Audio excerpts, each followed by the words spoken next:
on that.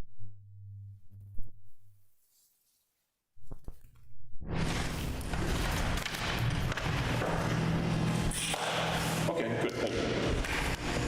Richard thought it was at 7. He's at the drugstore, he'll be here in 5 minutes. All right, first on our scheduled appointments is in reopening town buildings, dog park, playing fields, and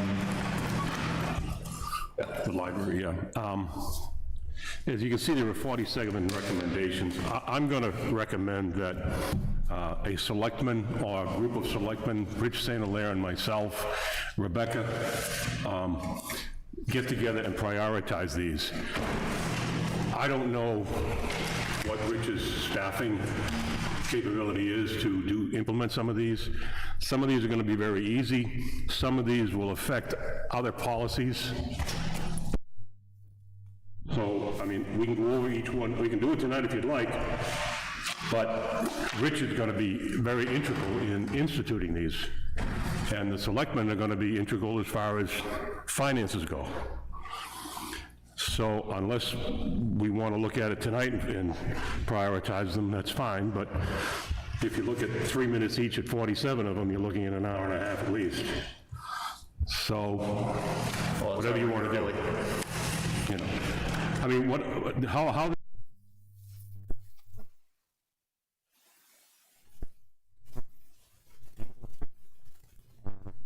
any place else I could think of. I didn't put them in any particular order because that's, I can't determine what can be done. Certainly everybody can wear face masks, but as far as the shields, you know, a barrier, is that second on the priority list or fifth on the priority list? Moving chairs, easy to do to separate people.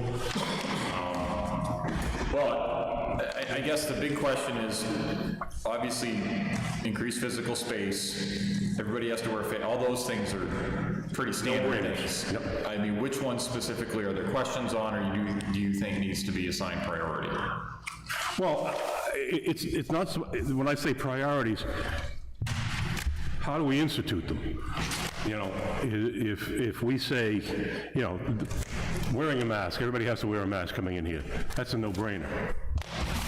But do we put up a buzzer system? Do we put up a CCTV system?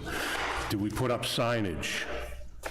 You know, all these things Rich is going to be intricately involved in because he's got the personnel that's going to do that. So for me to say, this should be, well, it may sound nice to do it, but in practicality, Rich is the one that's going to say, I don't have the personnel to do that, or it's going to take time to make the signage, or, you know, some of it is, you know, the employees staggering work hours. Well, that's a policy that the selectmen are going to have to determine. So where do you put that on the priority list? You know, staying at home and working from home. Do we continue that? That's a policy. People who get coronavirus, if they're sick and they're employees, they don't use their sick time for that. That affects the policy of our sick time. Selectmen have to get involved in that. So I didn't think it would be appropriate for a part-time stipend employee to prioritize for the Board of Selectmen.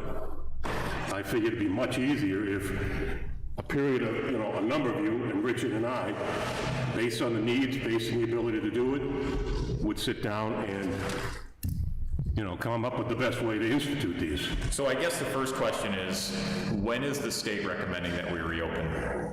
Well, I don't believe this town hall is a, I believe it is a critical, so we could open tomorrow based on, I mean, we, you know, so, you know, we can open tomorrow. Well, Primex said we had to close. Primex said we had to close. Well, I go by the law. I didn't know Primex said we had to close. You know, that wasn't communicated to me, but I noticed that the drop box was there. They were coming in working part-time. They were working staggered shifts. Again, that's a good example of why the prioritizing has to go about with the selectmen involved. I had no knowledge of that. that would affect our prioritizing, wouldn't it? So. Jeff? I do. I spoke with Tammy earlier today, and she needs to bring in Holly into the office here because she's so backed up with appointments on new cars, boats, trailers, switching registrations. She's booked through May 28th right now, and that doesn't include the 15 calls she hasn't returned or the email she hasn't checked today. And so her question to me and to us was, she'd like to bring Holly into the office, but we also need to do some of this to preserve the distancing. We need some shields. And I guess, based on what Peter's saying also, we do need to kind of break down into subgroups, because what may be appropriate for downstairs at the town hall may not necessarily be the same procedure at the library, for example, or upstairs here with Ellen. So each department, in effect, we kind of almost have to work with them a little bit and tweak this. What I don't see on here, everyone's supposed to have masks on, but are we going to give up masks to people coming into the building that don't have a mask? I mean, and that's a whole another layer that goes with it. We almost need to work with each department individually and then come back maybe next week and say, okay, this is how we do this, it's recommend. I don't know, I mean, I'm just throwing that as a suggestion. I mean, nothing's cast in concrete, obviously, and we don't have a date. I mean, I don't think the government as yet has said municipal buildings stay open. I mean, things are opening up, no question about it. I think your point is why I think the selectmen need to be involved in this. Richard and Graham and I and Tom and John met downstairs. And a good example is, there's a window going into the selectman's office. Do we put signage up and say, if there's someone in there, wait outside in a chair, and when that person leaves, you'll be next? But that's a policy decision the selectmen have to make. I don't know what I would put that on the priority list. You might say 3 or 4, we'll do the... We may leave the appointments in place at least for another few weeks, no matter what. What Tammy was saying, she wants to be able to do 2 appointments, her and Holly, to process people so it doesn't further inconvenience them. Yeah. Does that hold true down in the selectman's office? Well, I think the specifics as far as the town clerk is going to have different set of circumstances than the selectman's office is going to have, and the library is going to have, yes, and the highway garage is going to have. I guess the primary question would be, can we provide masks? Yeah, you can get masks. We have enough of them? Yeah, we can get enough of them? Yeah. I mean, my concern would be that we want to limit the number of people in the town hall. We don't need it to be the end of the month and there's 15 people lined up outside the window backing up into the selectmen's, or in the hallway, and people, I don't think that's a good idea. I wouldn't imagine that would happen except for registration time. Well, if you see the stack of appointments she has waiting for her, Yeah. there's a lot of people buying cars and boats and things like that that can't be done online. Stack of new. Right. It's unbelievable because there's so many deals out there right now that people I talked to Tammy as well, and one thing she's looking at to get done is to put a petition between the employees at the window and between the 2 customers at the window. So now we've got the glass blocked off. She wants one Yeah, for this way. like a square, Yes, yeah. in X. Yeah, okay, when I talk to them, we'll go through the list first, but they're all gonna be wearing masks because they're gonna be right on top of each other anyway. Inside there as employees, so I think the priority would be putting the plexiglass for the customers to separate them while they're both at the window. I think if they're gloved up and masked up on the other side of the window, and we can check with Tammy to make sure, but they're gonna be on top of each other anyway within the office with 3 of them working in there. So I think that plexiglass would probably become a hindrance more than anything to them on their side of the wall. Yeah, I think she was really talking about the 2 customers. Yeah, that was the priority that she had seen. But let's just work down this list. I mean, increased physical space, 6 feet, got it. All persons entering the buildings must wear a face mask. We can provide those, so check. Wash hands frequently. Do that anyway. sanitize hands and hand sanitizer. So those automatic ones that we have in the foyer right now, and Rich, feel free to join us up here if you want to. You don't have to, you can certainly hang out in the back. I find that picking up something and so that controls that on the town hall. We have one there at the door. No. There was a second one, correct? Is that the fire station? It's at the fire station? Okay. Okay, that's right. And what you see for Purex is what we have. We've ordered some. Here, take mine. We still don't have. Yeah. So I just picked up 4 gallons of the stuff when I was at the station.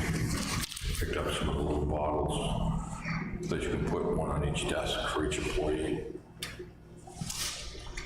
I don't think that will go through that machine because it's a big line. You can try it. That Purell is a different formula. Or you can give them the little bottles, one on each desk. I picked a bunch up at the dollar store. Yeah, I think those we can distribute to the employees so that everybody has one at their desk, and then maybe going into the highway barn entrances, we just have them hanging on a string. You can give yourself a squirt, and then part of the protocol is that's something we disinfect.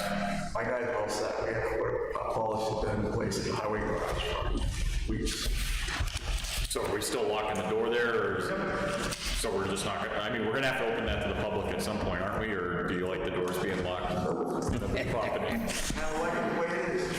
It's something like, I think if you look at the fire, no one comes to the highway garage. Okay, right, You know, and if they do, they can make a phone call. okay. Well, all right, so And if someone if needs, there's one at the fire station, I guess we just keep those, I'm just, on the top of my head, just have it hanging by the door of the library or everywhere else until we can get those sensory activated ones. Kevin? Well, I was just going to say,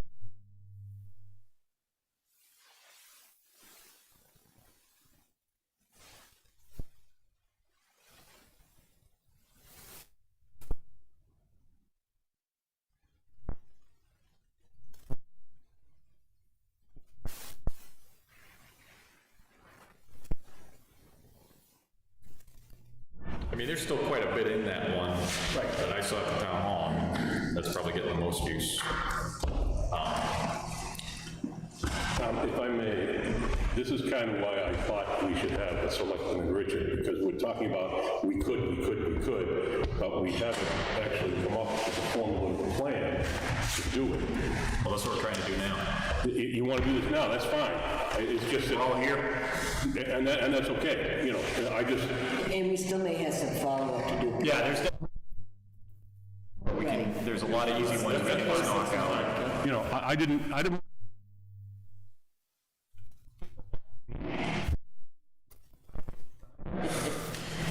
So, Dawn, those ones that you got, the squeeze bottles, if we can just have those readily accessible, whether it's tying them up by a door or just having them somewhere, I guess. I pay $1 a piece from the dollar store and get 1,000 of them. Yeah, I guess the concern I have is people just walking off of them because they're a hot commodity, so we have some way of just keeping them from growing legs. Frequently used surfaces cleaned every 2 hours with soap and water and disinfect if needed. That's just gonna be something that employees need to, at their own workstation. It's just every 2 hours that happens.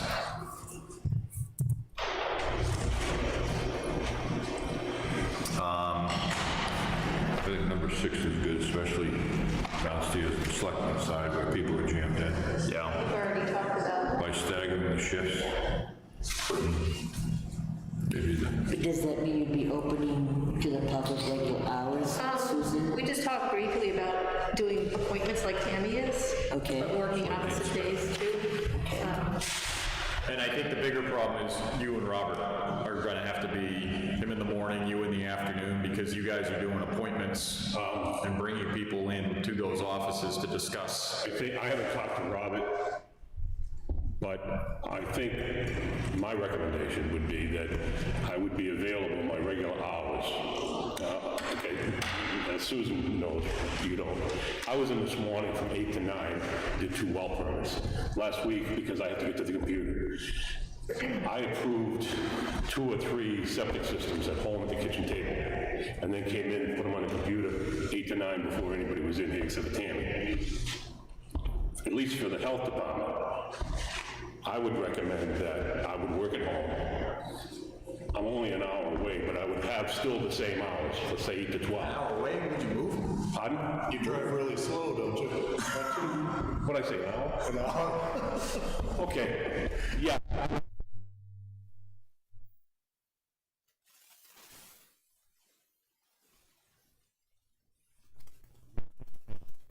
No complaint about calling me, getting my number, call me at home.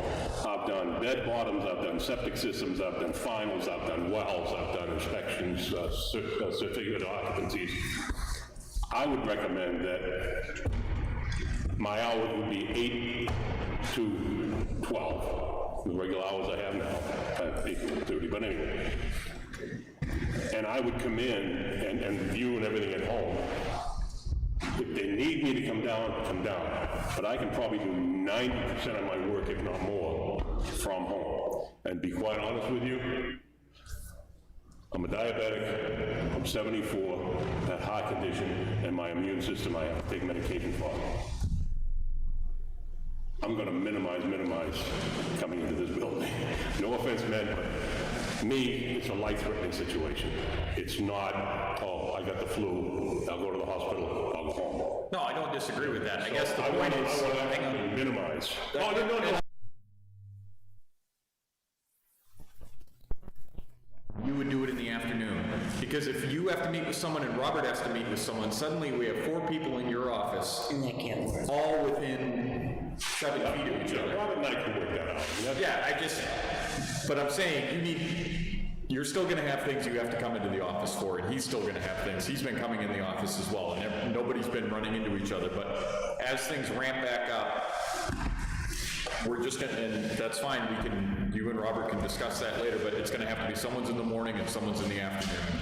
We'll work it out. And asking questions and having to sit down and discuss things with you. And that's great. If we're fielding most of it by phone, I'm totally on board with that. But where people are sharing an office, I think the goal needs to be someone's in the morning, someone's in the afternoon, set office hours at that time so that there aren't 4 or 5 people in an office at the Are you aware of how our system works with Robert and I now? They call here, and when they get it, they get a message to call my cell phone on my home. Yep. And Robert's is the same way. So I get phone calls all the time. I gotta tell you, I've been busy in the last 2-3 weeks, because this is our busy season, right, with septic systems. And so far, not I guess what I'm trying to establish is a protocol, so if someone has an afternoon, someone has a morning, when you schedule an appointment, there's not a risk of multiple people being in the office at the same time. But we can follow that up with both of you guys, but I think, you and Tori, And Cindy. well, Cindy's got her own office. Yeah. She can do a lot of her stuff from home still. Tori and I can just work different days. We can work it out. Yeah, and you have the ability to telework, so we can, but let's just get with each department head, and anybody who's sharing an office needs to have a staggered setup.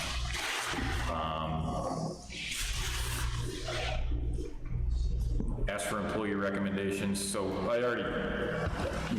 when I saw Tammy this afternoon, I had we sent her a copy of this, just so if there's anything further that she wants to add to that, because again, each department is gonna be different, each circumstance is gonna be different. That she was concerned about being sure to be able to bring Holly in and then having the distance so that they could both work simultaneously and not get further behind than what they already have. Right. Okay, so. And they did have masks and gloves, but I think that's just something we're gonna have to keep on top of to make sure We'll that they need to have. provide, because there will be people that come in that won't have masks in particular. Anything else. So the hand wash supplies, either the alcohol disinfectant or the bathrooms are all still fully operational, so. Wine and soap and water. You still get soap? Can still get soap. All right. Water's fine. Cloth masks to employees And to the public. and to the public, so I don't think we have any issue with that. Cloth they can wash and reuse. The cheapo N95s, they can't. So you're saying you want cloth like Susan's got for the employees? I've got several. We can all get our own. Well, I think everybody's been provided a reusable N95 with the change-out filter. You get everybody. 90%, yeah. Yeah.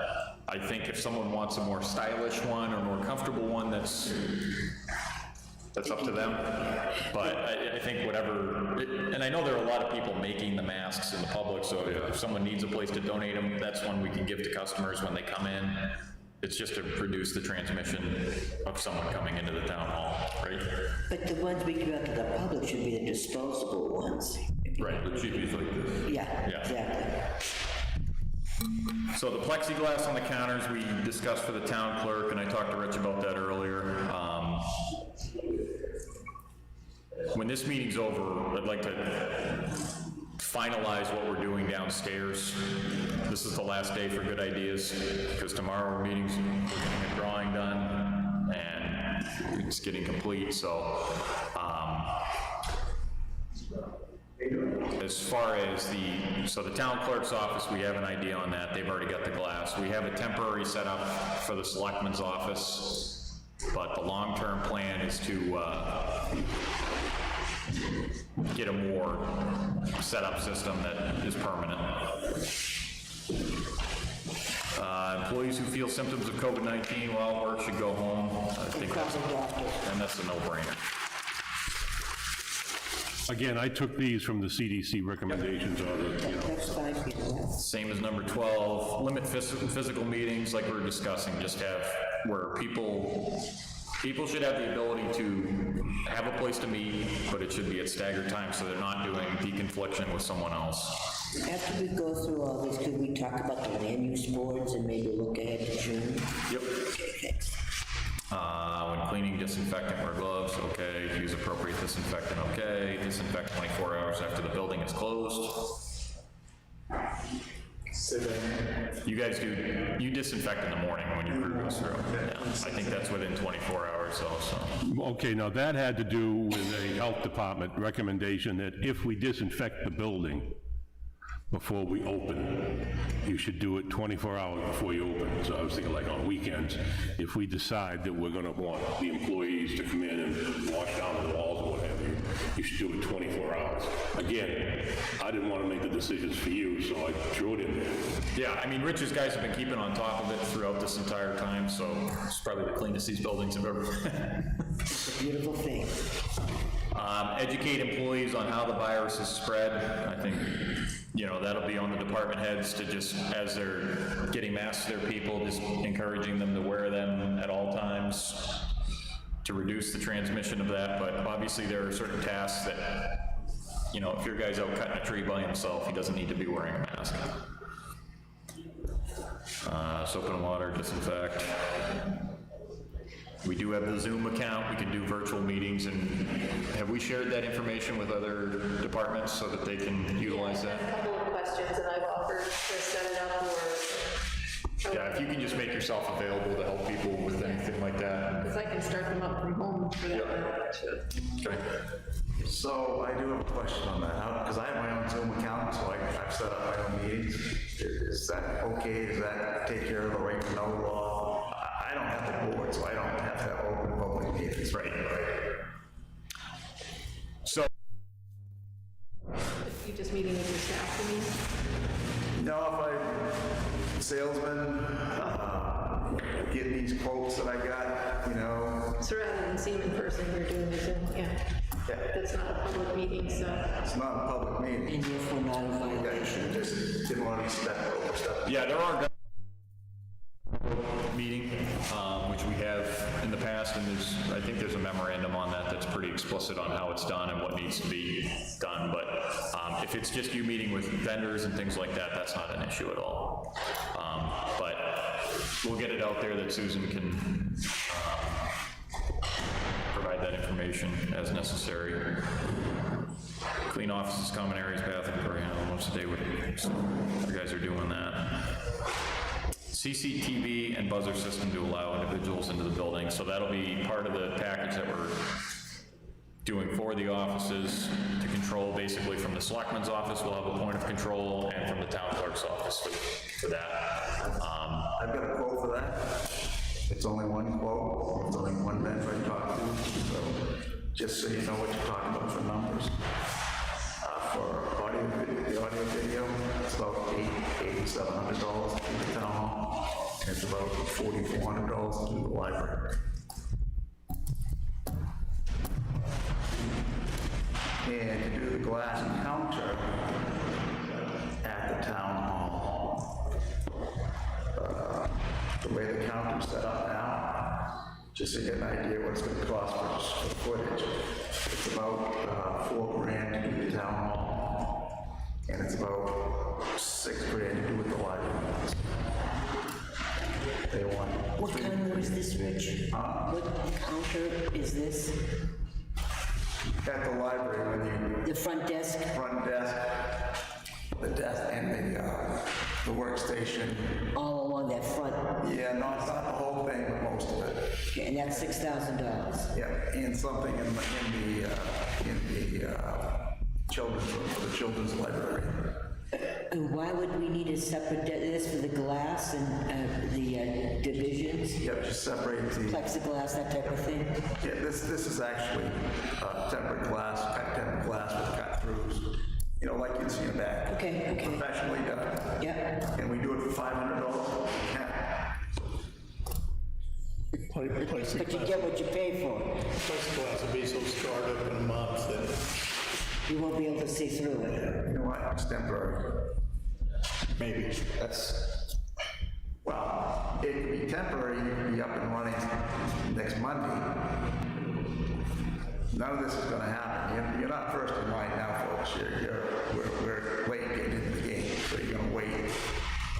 Unless someone's got some connections, breaks. Well, let me ask this. Stop somebody. I called Timberlane last Wednesday and they're doing a job for me this week. Okay, so, give me, My question was, I mean, in my opinion, we got another year before we're out of the woods with coronavirus until they come up with a vaccine. Once we have a vaccine, I think we're all going to be breathing a little bit easier. So would a $500 plexiglass last a year? I guess that's the question. Can this money go against the federal stuff? But they pay 75% of it, correct? Yes. maybe as much as 100. You can put it in the state grant, that would be covered. Building. Building modifications. Yeah, It's probably not a bad idea, especially either building, library or town, only because people come in and they're sick. Well, I think we need to look at the numbers. You do need to look at that, that's a lot of money. I mean, I think the library is not a priority to reopen as far as I'm concerned. I'm sorry, but the town hall is. There are things that people have to do per law. Nobody has to go get it, and I'm not trying to knock the library, but we've got to assign priority to where we need it. I think also the stuff in the town hall is changing because of how some proposed setup changes, so we can try and get that number down, but I don't think plexiglass is a bad interim solution for us to use if we need it. But let's not get bogged down on that one, but thank you for getting those quotes. And those are just, again, one vendor, one idea, is multiple methods. Do you need a video camera? Can you do it with like the fire station, just push a button and a couple speakers so you can talk back and forth? That's gonna be a heck of a lot cheaper. Right. Obviously, I went with soup to nuts. The one for the town hall is much more expensive, but that's because you have multiple gatekeepers. You can't have only one button, and Susie's desk is the one that controls it, Victoria's, because Tammy has different hours. So you need to have multiple stations that can open that door. And the system I priced out can control up to 4 doors, 4 access doors, and 8 different stations. I mean, we don't need that much, but again, just so you get some idea what kind of numbers we're talking about. Yep. Okay. Employees self-screen for symptoms at the beginning of the workday using the checklist. Now, this, every health organization I talked to or got information from, they really impressed us. Now, I understand our fire department is already doing this. So we want to make sure the employees, again, your call, it was everywhere I looked. Well, I think the best way to do this is to have each department assign themselves a monitor. There's one person whose responsibility it is to take the temperature of everyone and to just run down this checklist with people each day. And that's just self-policing, you know, because we all know what's gonna happen. People are gonna do it for a day, and then no one's ever gonna do it again. So we need to have one person who's in charge, and be that the department head, or the department head delegates that to someone, and then, any thoughts? That's right. Kevin, you go through this every day? Do you really go through every one of these items every, I can see the temperature, but is everything else? Yeah.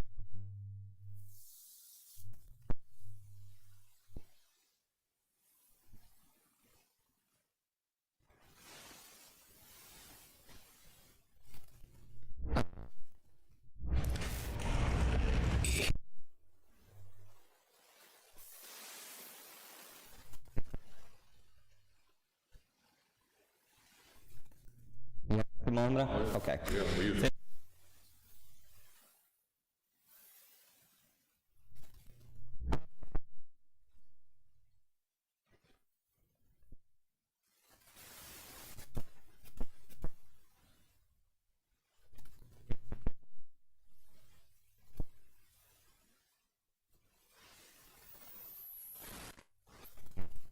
Well, this is for employees. Right, I know that. That's what I'm saying.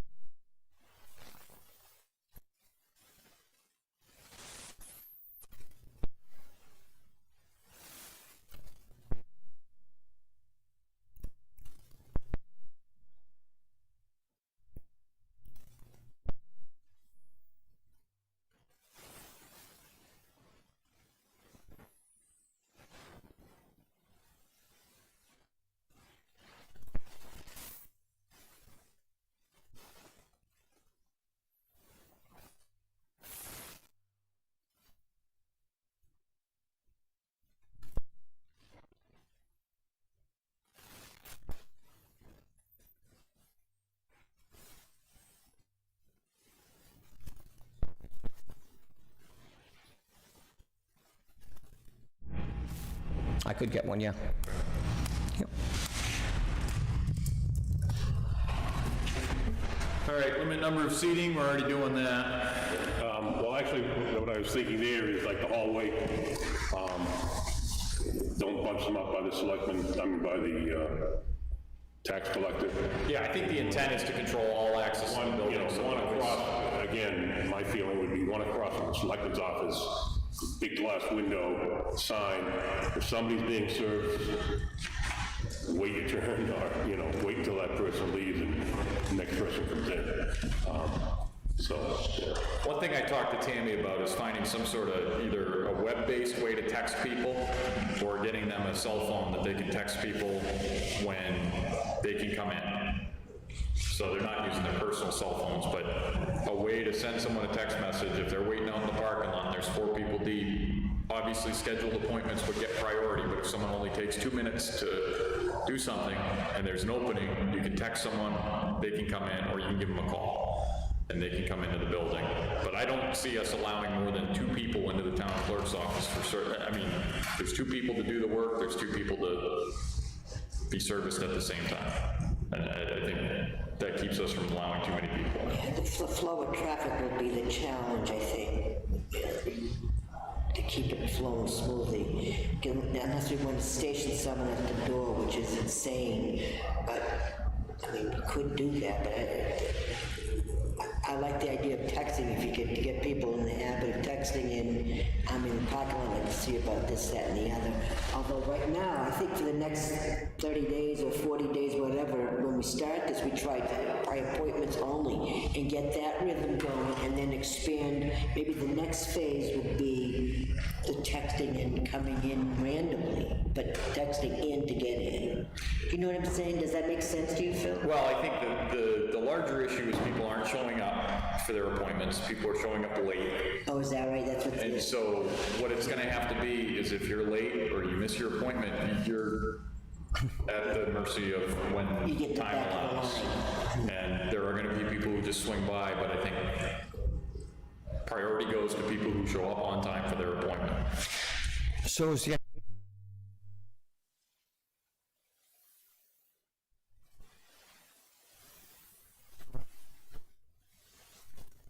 Or open it, let them in until we get a entry control system Okay. in place, and, you know, and then the next person would be allowed to come in once that person is left. But yeah, it would be a one in, one out. Right, or we might have two, like with Tammy was there with Holly, then you'd have two going into the tax collector. true, if we set up the, yeah, if we set up that segregated window with the one divider, yep. Okay. Keep the Dropbox, we'll do that. Determine enforcement measures, overall responsibility, who is called if a person is belligerent, et cetera. That would be the PD. Well, my feeling, belligerent, et cetera, but let's say we do make a policy that says you have to wear a mask, and a person comes in and doesn't have a mask on. Who says to that person you have to have a mask on? They just don't let them in. Any employee? I mean, that's fine, but you see what I'm saying? Because you know that's gonna happen. So why? Would have those things taken care of before they come into the building, and that would be the way we control the access. Yeah, I mean, you can see the problem. Yep. You know, I mean, is Cindy gonna go to some guy 6'4" and say, get your mask on, you know? Well, we got an army of armed men who can handle that. Yeah, no, I understand. Good kick. Provide hand sanitizers, all set. Increase remote use of town services, been doing that. Practice basic infection control measures, doing that. Do not share work tools, keyboards. I would say another part of that is sanitizing keyboards, phones, all that stuff. And if people at the end of the day need to wipe down their receiver. Station, yep. Working from home. COVID-19 employee absenteeism, I think for the most part, people are able to do their job remotely, as we've proven thus far.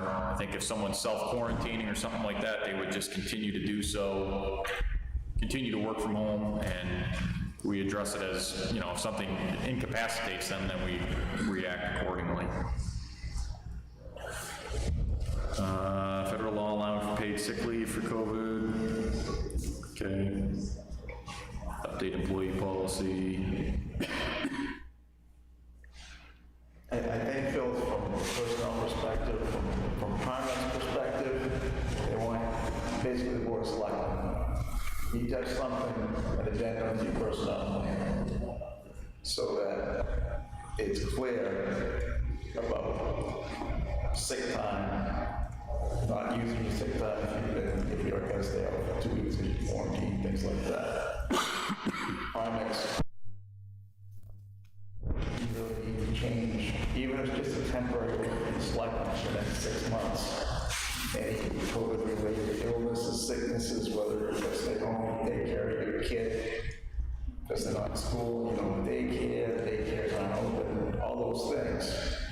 They want you to have some sort of policy. Right now, if someone's out more than 2 days, they come back and that's what your policy says, and that person will be terminated for not following policy.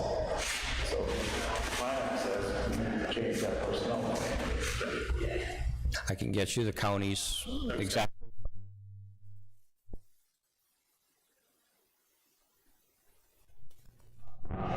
Yeah, obviously, if someone's self-isolating for the 7th time this month, we might have, you know, something to discuss, but.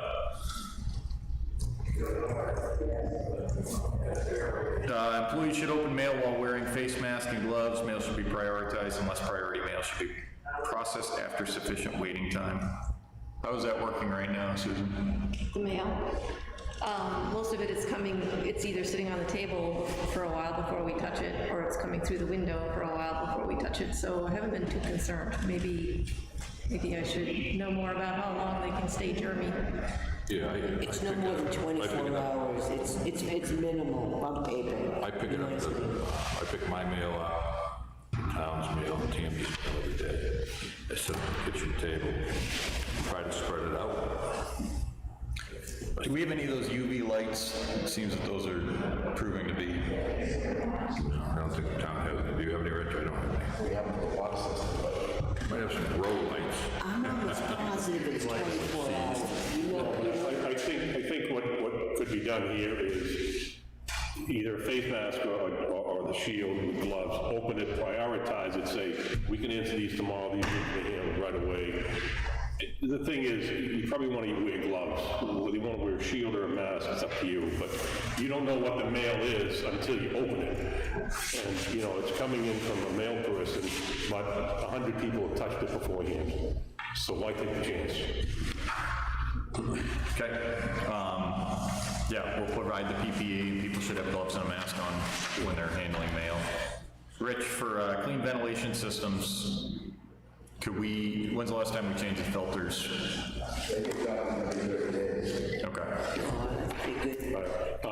That was one thing that, if they've done, that I was gonna ask, if they've done 30 days, fine, but this is not spread through air. If you look at the beginning, they, you know, when I talk to the people, they impress me. This is a droplet, surface, and I'm gonna say hand to hand, person to person, shaking hands, touching each other. However, it was, I think Primex had this in there. So I said, okay, we'll put it in, but if we do it every 30 days, that's beautiful. You know what, I might have misspoke, it might be every 3 months, but. Yeah, I was gonna say, I thought- When they say every 2 days. Now, on the Just library, make sure you're tracking that as to why we're doing that. on the library, Rebecca sent me, and I think you have copies. Yep. She sent it, I think, I don't know what it says on the email, but I think it was around 3 o'clock. I didn't get home till 5:30, and I looked at my emails, so I didn't have a chance to put them on this list. I do have the first list that she gave me, but you might want to look at the others. I haven't even looked at it yet, because I didn't get home till 5:30, I had to be here. I'd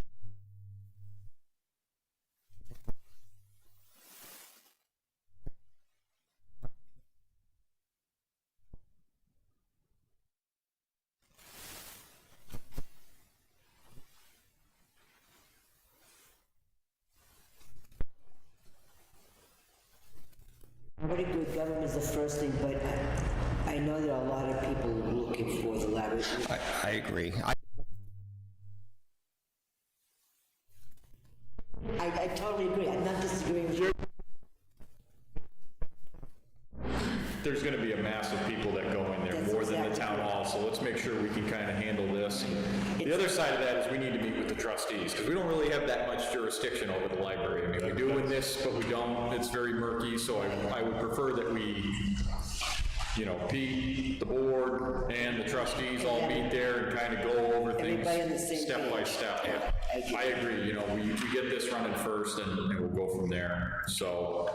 As I met with Richard and Graham and a couple other employees, I met with Rebecca, and she did have, you know, we had ideas, you know, and I don't think the selectmen need to get involved, I think the trustees do, as far as, you know, no books get brought to the counter, they'll put in the Dropbox.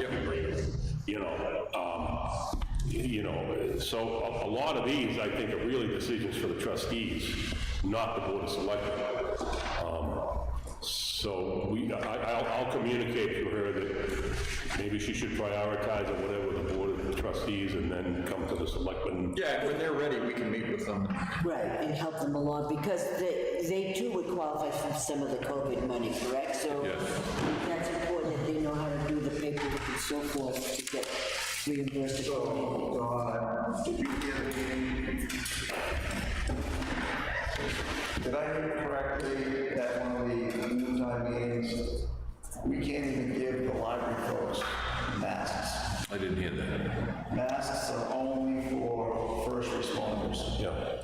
You can't, if you've gotten your mask from the state, if someone gave them to you, an outside citizen, I guess that's not part of it, but anything that we got from the state, That's right. Yeah, I think They told me that originally, yeah. the EOC, I think, just a while ago brought that up. Yes. In one of the meetings. First responders. so, you know, there's different levels. Now, I will tell you, the library could probably approach the state through another route and get free masks, because they hand them out to businesses.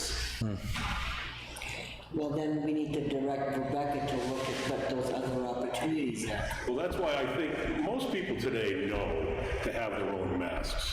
In my opinion, if we put masks downstairs on that door, there's gonna be a case gone every 15 minutes. People know they're supposed to have masks. My wife got 4, because there's someone in town who makes them.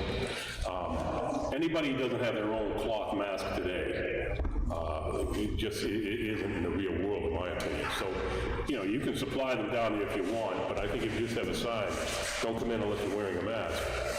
I mean, people are driving cars and they've got them on. I don't disagree with that, but I think we have to have some down there. Maybe what we do is we would leave the box of 50 there, we could take 40 of them out and leave 10 and someone keeps an eye on them. Maybe you only put out.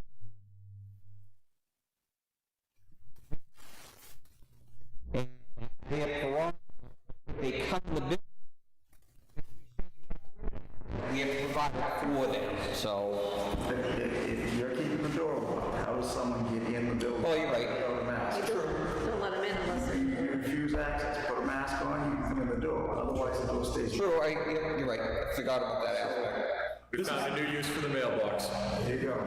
This is going to be, a kind of a breathing, living system that, hey, this works great, that didn't work, let's try this, I don't know about town buildings, but the governor said today, any business can refuse service to anyone that's not wearing a mask. I'm not sure if the town can do that. I think you can, because you have the right to set your own rules and regulations.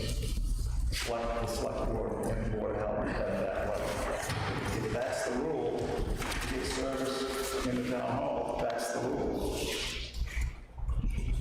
Yeah, I mean, this should serve as warning that if you want to enter the town hall to conduct business, you will be required to wear a mask. Can we Dawn, put your signboard up front? I don't know how many letters you do. Town hall, access appointments required, and also masks required for service, or something like that. Put it right out front. Big wicked sign. You can't tell me you've not been warned that. You mean like the people who show up at 1 o'clock on a Friday afternoon, even though it's in big letters right in front of their face, and they're yanking on the door like it's going... We'll be doing that for another 5 years, I'm sure. So is everybody good with that thus far? As far as the land use boards, really that's in the state's court. We're not allowed to have gatherings of more than 10 people at this time, are we? That's correct. Yeah, I spoke to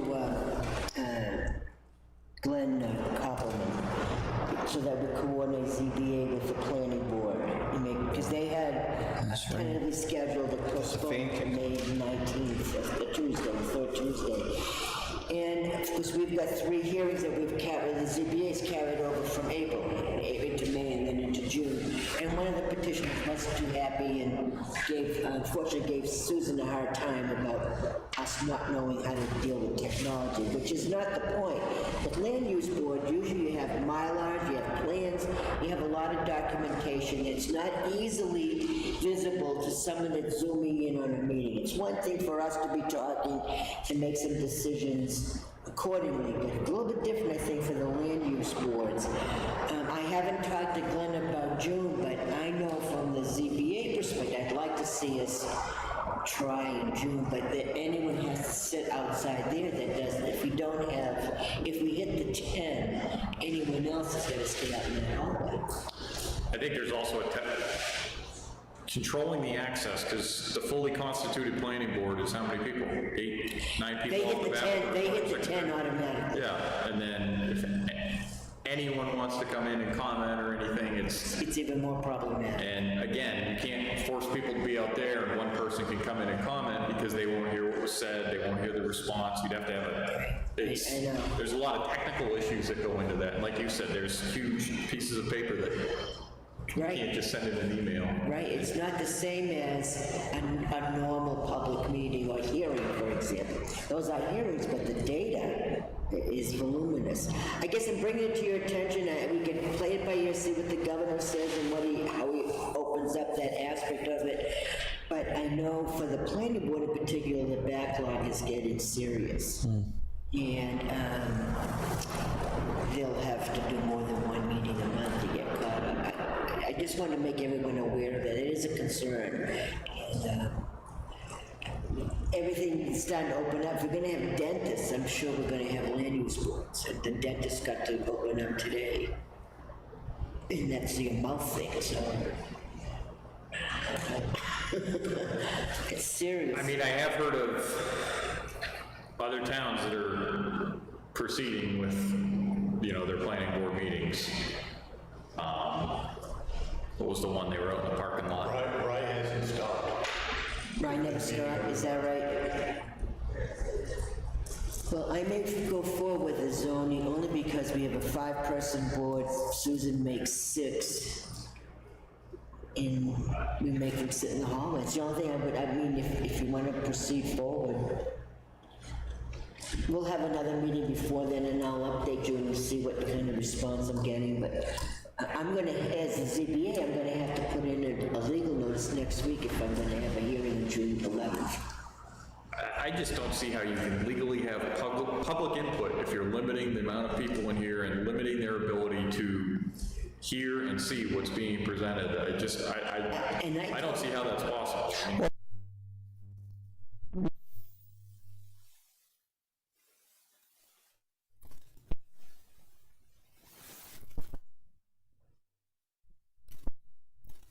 One, as many people on the board, and number 2, we do have plans, but it's not with the same intensity as a planning board.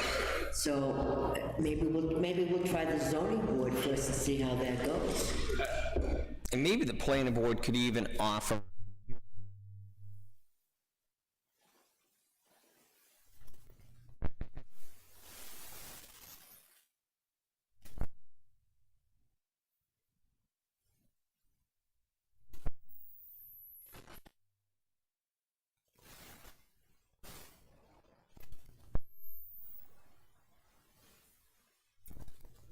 It's not the members' accessibility to data, it's the public's accessibility to data. no. And I mean, that's not impossible, but yeah, I mean, in a Zoom setting, you have to have people able to call into Zoom and, We had some logistical problems with that yeah. here. So, Say again? We had some logistical problems in terms of sound for Zoom. or where it was kicking people off and they couldn't get back in and, you know. We didn't have the, I know, like I said, I know we're gonna have at least one more meeting.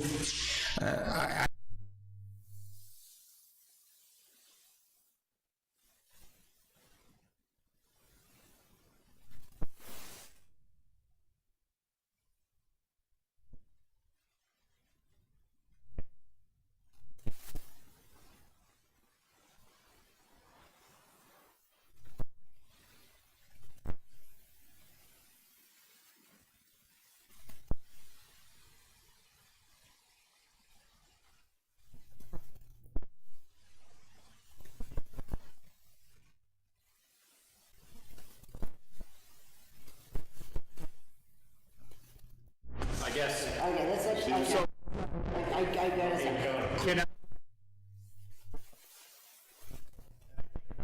look at is, can we have a socially distanced meeting in the gym over at the high school, the old high school, where everybody's spread apart, there's a projector set up there. that's a great idea.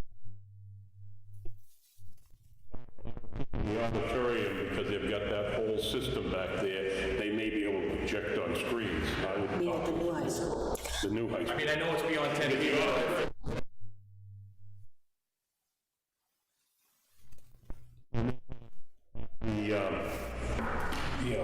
The projectors run into the, just like when we have school, not more like we have deliberative I'll sessions. talk to Tom about that, I'll check to see what some of our neighbors are doing. I'm inclined to go forward with the ZBA. I am inclined to do that, only because we have a smaller board. So why don't we touch base end of the week? Okay. And I can send that out to the rest of the board and we can kind of get a game plan going off of that. It's just Yep. based on what other people are doing. Yep. Peter, do you have anything else? Well, just the fire station, they're experts on this, you're gonna get buzzed in. We already talked to him about the highway department.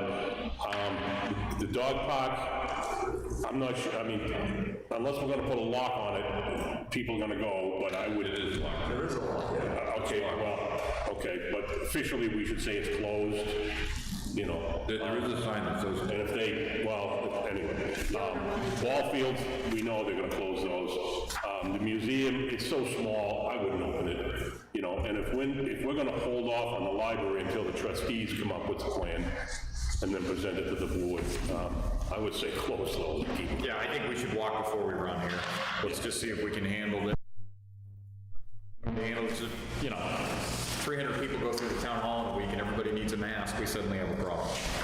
So, how that goes, and then we can So look. I'll notify Rebecca that they're gonna, the trustees should meet with her and prioritize it and then set something up for the board of selectmen.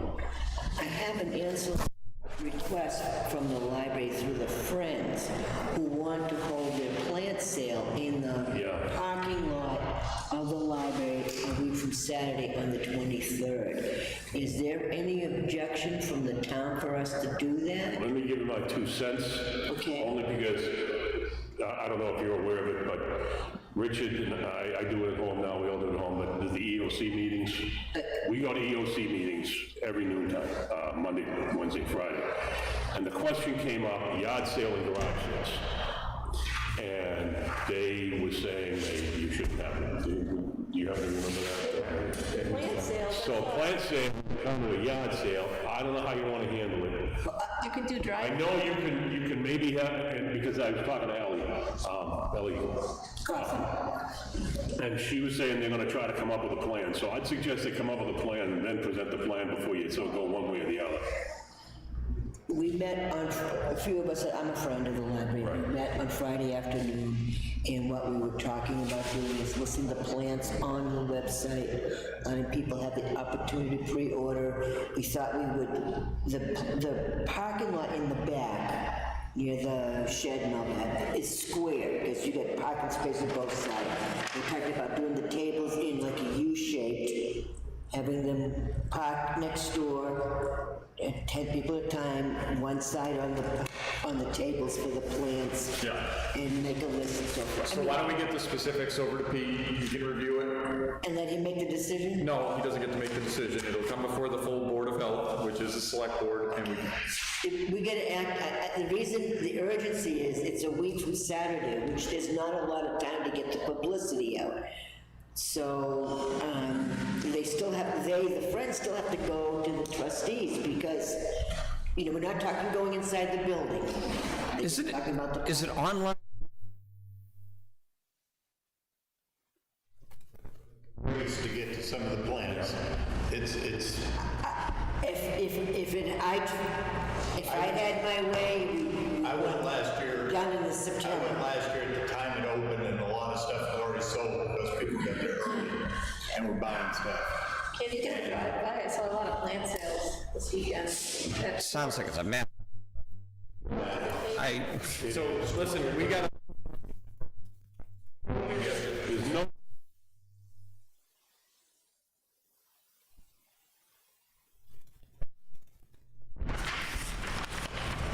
Anything else on this? Supervisors of the checklist need to meet on June 2nd, and they have to be open to the public. Tammy wanted me to ask you how they're gonna do that. How many are there of them? Three, there's three. There's three. Okay, so they can have up to 7 people. Yeah, they'll just have to take them in as they come, a few at a time, right? They don't have anyone show up. That's what Tammy said, but just in case. So they can meet up in here, or even, I mean, we're still able to take the public, they can just do it in the same format here, as long as everybody's social distancing, I don't see any issue with that. Anybody else? further questions? I'll give you a call tomorrow at the library. Yeah. that, Rich? I'll have a mock-up for the separation between them and that area, just to make it happen. Thank you, Peter. I've got a doc. I still think I'm sorry. But the separator between the two windows in Tammy's office, want me to do a mock-up, you just want me to make it happen? I just can make it happen.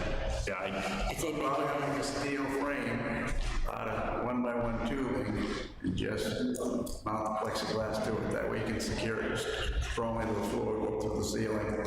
You can't go floor to ceiling because of the sprinkler system, it's gotta be 18 inches down from the suspended ceiling, so the sprinklers still work. Yep. It's not gonna be floor to ceiling, it's gonna be probably 2 feet off the floor and 2 feet down from the ceiling. But just a kind of a temporary thing that can be taken down later. You can always change it and do something different. This is quick and on the fly. Yeah. That's what I'm asking. Yeah. What you want? If not, I'll wait until I get. No, I say go with it. I say go with it. Yeah, fit, form, and function. We don't need pretty. right. I like that. Paul Butler, Recreation. Paul Butler.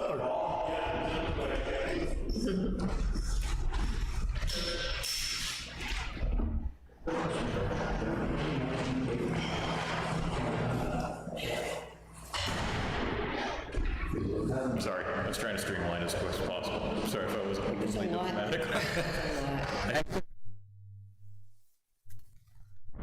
We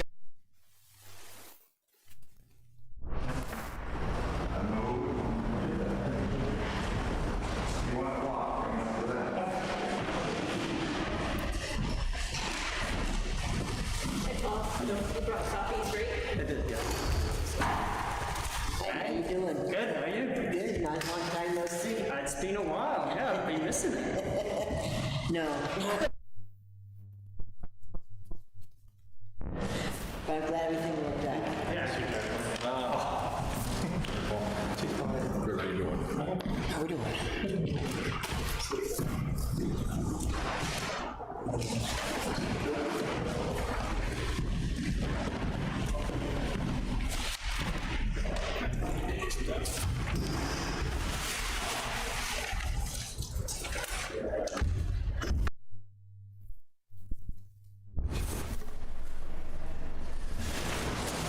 What do you got for us, Paul? Actually, I have a quick off-topic question about the gate at the rec center, whether that should be locked. We've had it unlocked a good part of the winter for people getting in and out. I think it might be a good idea to lock that. And Rich said, Our beaches aren't open. Yeah, we shouldn't have. right. So Rich said something about keys, so I can talk to him tomorrow and figure out, I don't know who needs keys if nobody's going down there, so. Graham, do you have one of the new keys to the gates? So Graham and I would need a key, just in case there's an emergency in the air, or fire, police. I don't know if they changed, I have at least one, if not two. So if we have keys, we should, because like I said, the beaches are closed, so. Okay. Okay, so we're here talking about, this is Raina Reed from Camp Lincoln, he's the director. The Camp Lincoln has a program, daycare for essential workers that they've been operating for 4 weeks, I think. So we have been talking back and forth the last couple of weeks about increasing the capacity of that program to include Kingston Rec. And our proposal would be starting very small with 8 kids and 2 staff. And go by all the state guidelines, health guidelines in terms of social distancing and cleaning and all those things that are set up at Camp Lincoln already. So I put down some of the guidelines. This isn't a finished product. This is sort of this is a general idea. Is it makes sense to keep moving forward with it, to explore some of these things. So on that first page, we have a lot of the ideas in terms of the CDC and the state guidelines for safety. I just gave some examples there, some of the more important things. There'll be other things, as I said.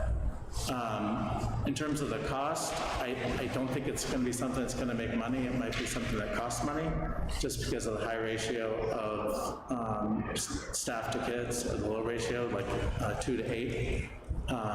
There is potential to get $4 an hour back from the state if they continue to do this program, right? It's going through May, but we don't know if it's going to go beyond that. Correct, there's a hazard pay that you Hazard pay, yeah. you pay in addition to your stuff. Right, so you pay in advance and you hopefully get reimbursed. So, I put in a couple different scenarios there of basically 12-hour days, paying staff at least $12 an hour, which I think is reasonable. I'd love to pay them 15, but as you can see, it's gonna go in the negative, unless we charge, like in the first scenario, $100 a week, charge $325 a week just to break even without equipment and things like that. So, and I could have made some mistakes in there. It's kind of a rough draft as well.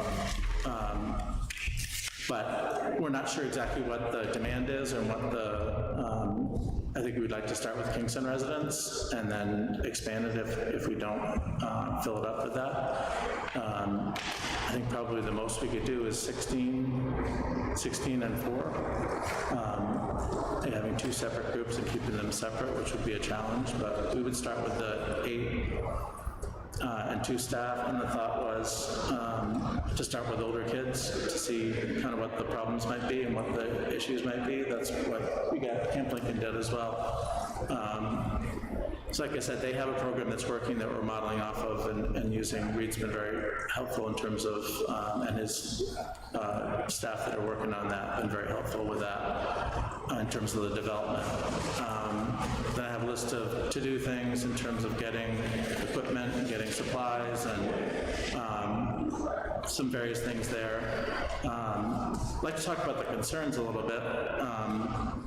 Getting enough staff is always a concern. If one of them already gets sick, then I've read different things, but they're at least out for, I think, 7 days after their symptoms go by. It depends on the symptoms, kind of, so it depends. They need to get a medical, get in touch with their doctor, and, if the symptoms was severe enough, get tested, no symptoms for X amount of days.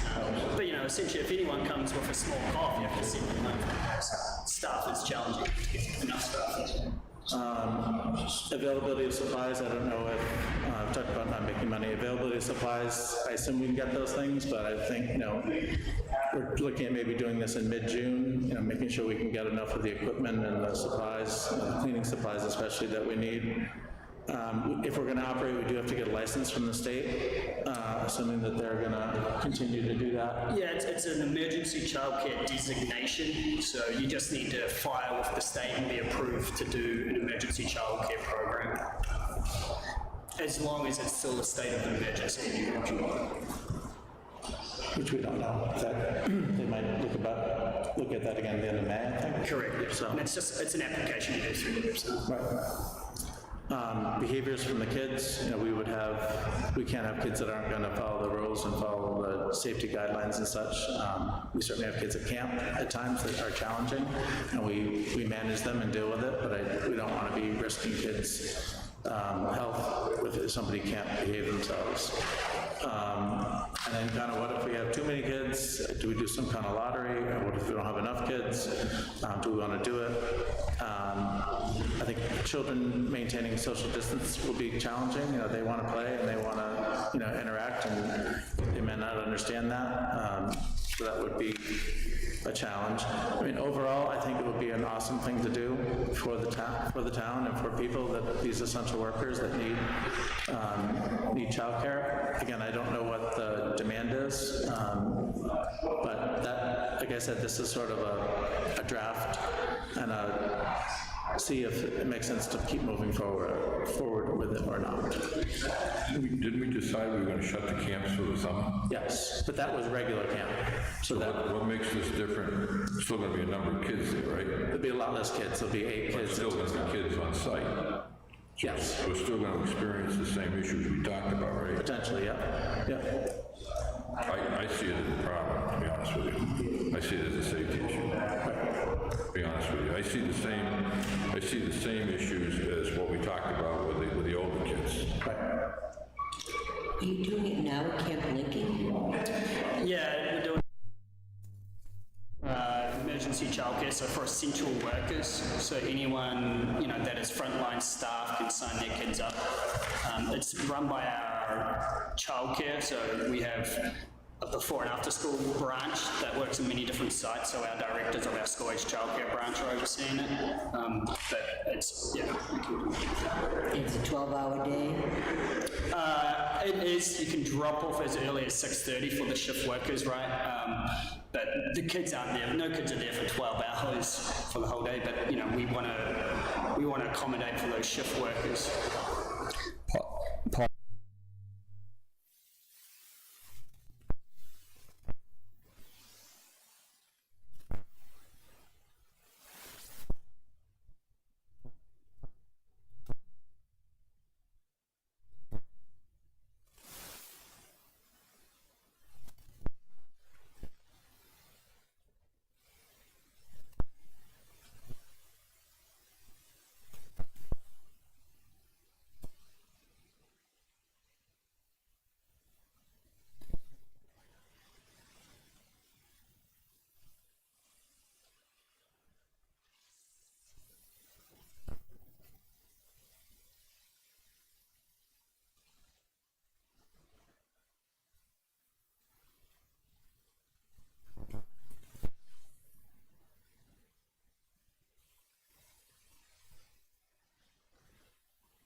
The town of Kingston, I'm sorry.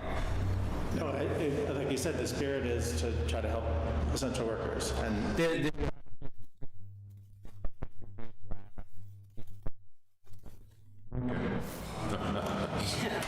We're trying to keep it small. We don't, you know, there's a lot of issues for sure. We started small and we're still small. We don't want to get too big. I see it as a huge liability for the town. The other issue I thought about, you know, because we talked about this last week, is what's going to happen with all the parents that should have had kids in daycare that are in the camp that are now driving by and seeing kids there saying, well, they let these kids in, they didn't let mine in. Yep. So it's maybe a conflict there where they're getting upset that they're got kind of pushed out when somebody else was let in. right, no, that's a good point. You know, not to mention the liability and everything that Kevin's talking about. Yes. Not to make money on top of it. I mean, Yeah, to lose money. why do so? You're gonna A lot, but I don't know, people, essential workers often don't have a lot of money, I don't think, to be spending on childcare, and, yeah. $300 a week. Yeah, it's a lot, I mean, it's, but you're talking, you know, you want to pay the staff for something, you know, because they're doing an important job that's, you know, risky, so, yeah, no, I understand, I mean, we felt it was important to bring it to you guys to see what you think. It wasn't in any way like doubting your decision about opening camp. That was not part of this. It was just seeing if we can help out, build capacity. Yeah, I think, you know, we're just trying to work through getting the town hall reopened. You know, I think adding anything else onto our plate this year is probably not on the menu. Fair enough. That's kind of the consensus I'm seeing here. appreciate you going.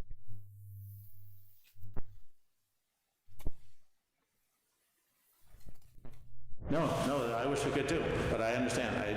I thought about a lot of the things that you guys mentioned. So I think I'd be more concerned about the parents whose kids couldn't come to our summer camp. That would be a bigger problem, I think, than almost anything else, because it would definitely be a. although, you know, there will be some that would understand with first responders. I think people will definitely, you know, err on the side of graciousness in that respect, but there are some people out there that come hell or high water would not be pleasant. Agreed, for sure. Unfortunately. Okay, all right. Thank you, this is a great proposal, and thank you for taking the time to to do Good that. job, Paul. Hopefully we won't have to use it again. We'll be done with it, so. Hopefully we'll be wearing and walking and running next year, so. Well, I'll potentially be, depending where things go, be back seeing if the after-school program makes sense to do. I mean, that's not that far away, so I have the feeling you guys would probably have the same feeling. So I guess we'll just have to see what the next couple of months brings. So, Take a look at it again. yeah, okay. And just to be clear, we're gonna lock the gate, so just make sure you have keys. Okay, I think that would be good. Okay, thanks, guys. Thank you, Paul. Stay safe. Thank you. Thank you. Take care. Thank you, bye-bye.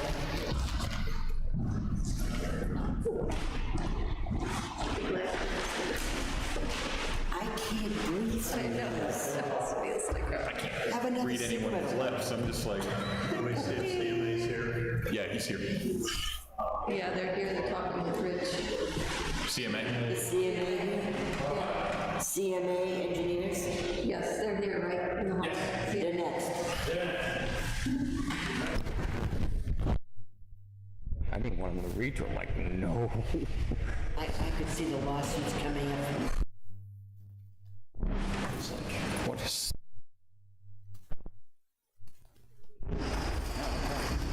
And my name's Bob Grillo with CMA Engineers. Bob Grill? Yeah, is it okay if I Absolutely. can talk? I'll put it on. Depending on your comfort level, of course.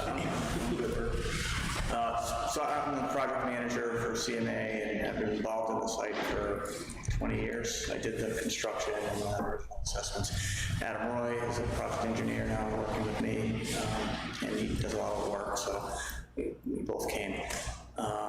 I can give you sort of an overview, a history of the site if you're interested in that, or we can talk about the monitoring. Yeah, if you could give us an overview, and I appreciate you waiting. We're just trying to, this little sickness going around, I don't know if you heard of it. Just trying to work through some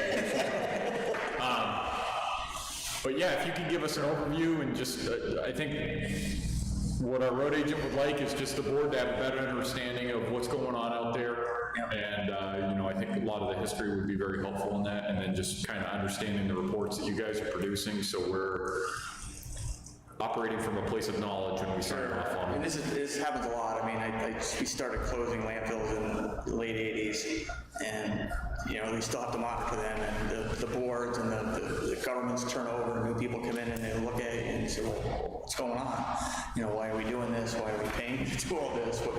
Since it's common and, fully understandable. So, the town has operated, or not operated, the town had that landfill since at least the 1980s, probably goes back into the 70s. And so it's an unlined landfill, and it was just, disposed of on the ground or in a small, in a shallow hole. So it was our understanding that the land was owned by Connie Magnuson, who lives next door, and Connie operated the landfill for the town. So in the early 90s, the federal government changed the rules and said, look, you can't operate unlined landfills anymore. You're going to have to close all these. So all the towns went about closing their landfills. Well, your site, you had a 32-acre landfill, and it was only filled up 20 or 30 feet high, and it was flat as a table. So when you go to close a landfill, you've got to have a nice shape to shed the water, and the landfill was just simply too flat to close. So the only way to do it at that time was to truck in soil or something to give it a nice crown. And the cost of that was just enormous. It was millions of dollars in yards of soil. So it was proposed, so look, why don't we propose to the state, why don't we, instead of bringing soil in, we'll bring trash in, we'll operate this for a few more years, bring in enough trash to get the crown and close it then. So eventually, sort of a win-win-win deal was put together where Waste Management was bringing in the extra trash, because if you just relied on your own town's trash, I think there might have been one other town going there, it would have taken 30 years to fill the thing up right. So Waste Management said, we'll bring in the trash, we'll give you money, it's a lower rate than they would get on the turnkey, but we'll give you money. And Mr. Magnuson got paid to operate it, and that went on for at least 10 years. That arrangement, and we were just talking to Rich out in the hall, refreshing my memory, I think there's something like over $13 million was funded to close a landfill from that operation. And landfill construction, closure construction only cost like half that. So you ended up with a surplus of, $6 million or something in the account when the landfill was finally closed. So it stopped taking refuse in 2002, the end of 2002, and then I believe the 2003 construction season, we closed it out. And so it was shaped. It has a high density polyethylene liner, 40 mils thick, 40 thousandths of an inch thick membrane underneath it, and then layers of soil on top. So that brings us to the closure period. Now, as far as the state's concerned, the landfill's regulated, and you have a groundwater management permit. So that comes up every 5 years. You negotiate that with the state, and that requires you to test the landfill just once a year. Once a year. It used to be 3 times a year. So you go out there once a year, get water quality, and write an annual report, and that's something you have to do in accordance with this permit. But we don't have to do it, but someone who understands the groundwater chemistry and the landfill needs to write that report. And then the second requirement you have is the state you have to do an annual post-closure assessment of the landfill. So someone's got to inspect it twice a year now.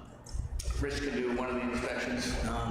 If you want, or your own employee can do it, but we have to do one, at least one of them. And you go over all the landfill and make sure it's performing as it should. There's no incidents with the cap failing or vandalism or animal damage, whatever. So those are your obligations, long term. When the laws in the state were first written, you're supposed to do this for 30 years, 30-year post-closure period, they call it, and that relates back to federal law. And some of these sites under 30 years has come, and the state's changed it. They said it's now a rolling 30-year period, so it's always going to be 30 years.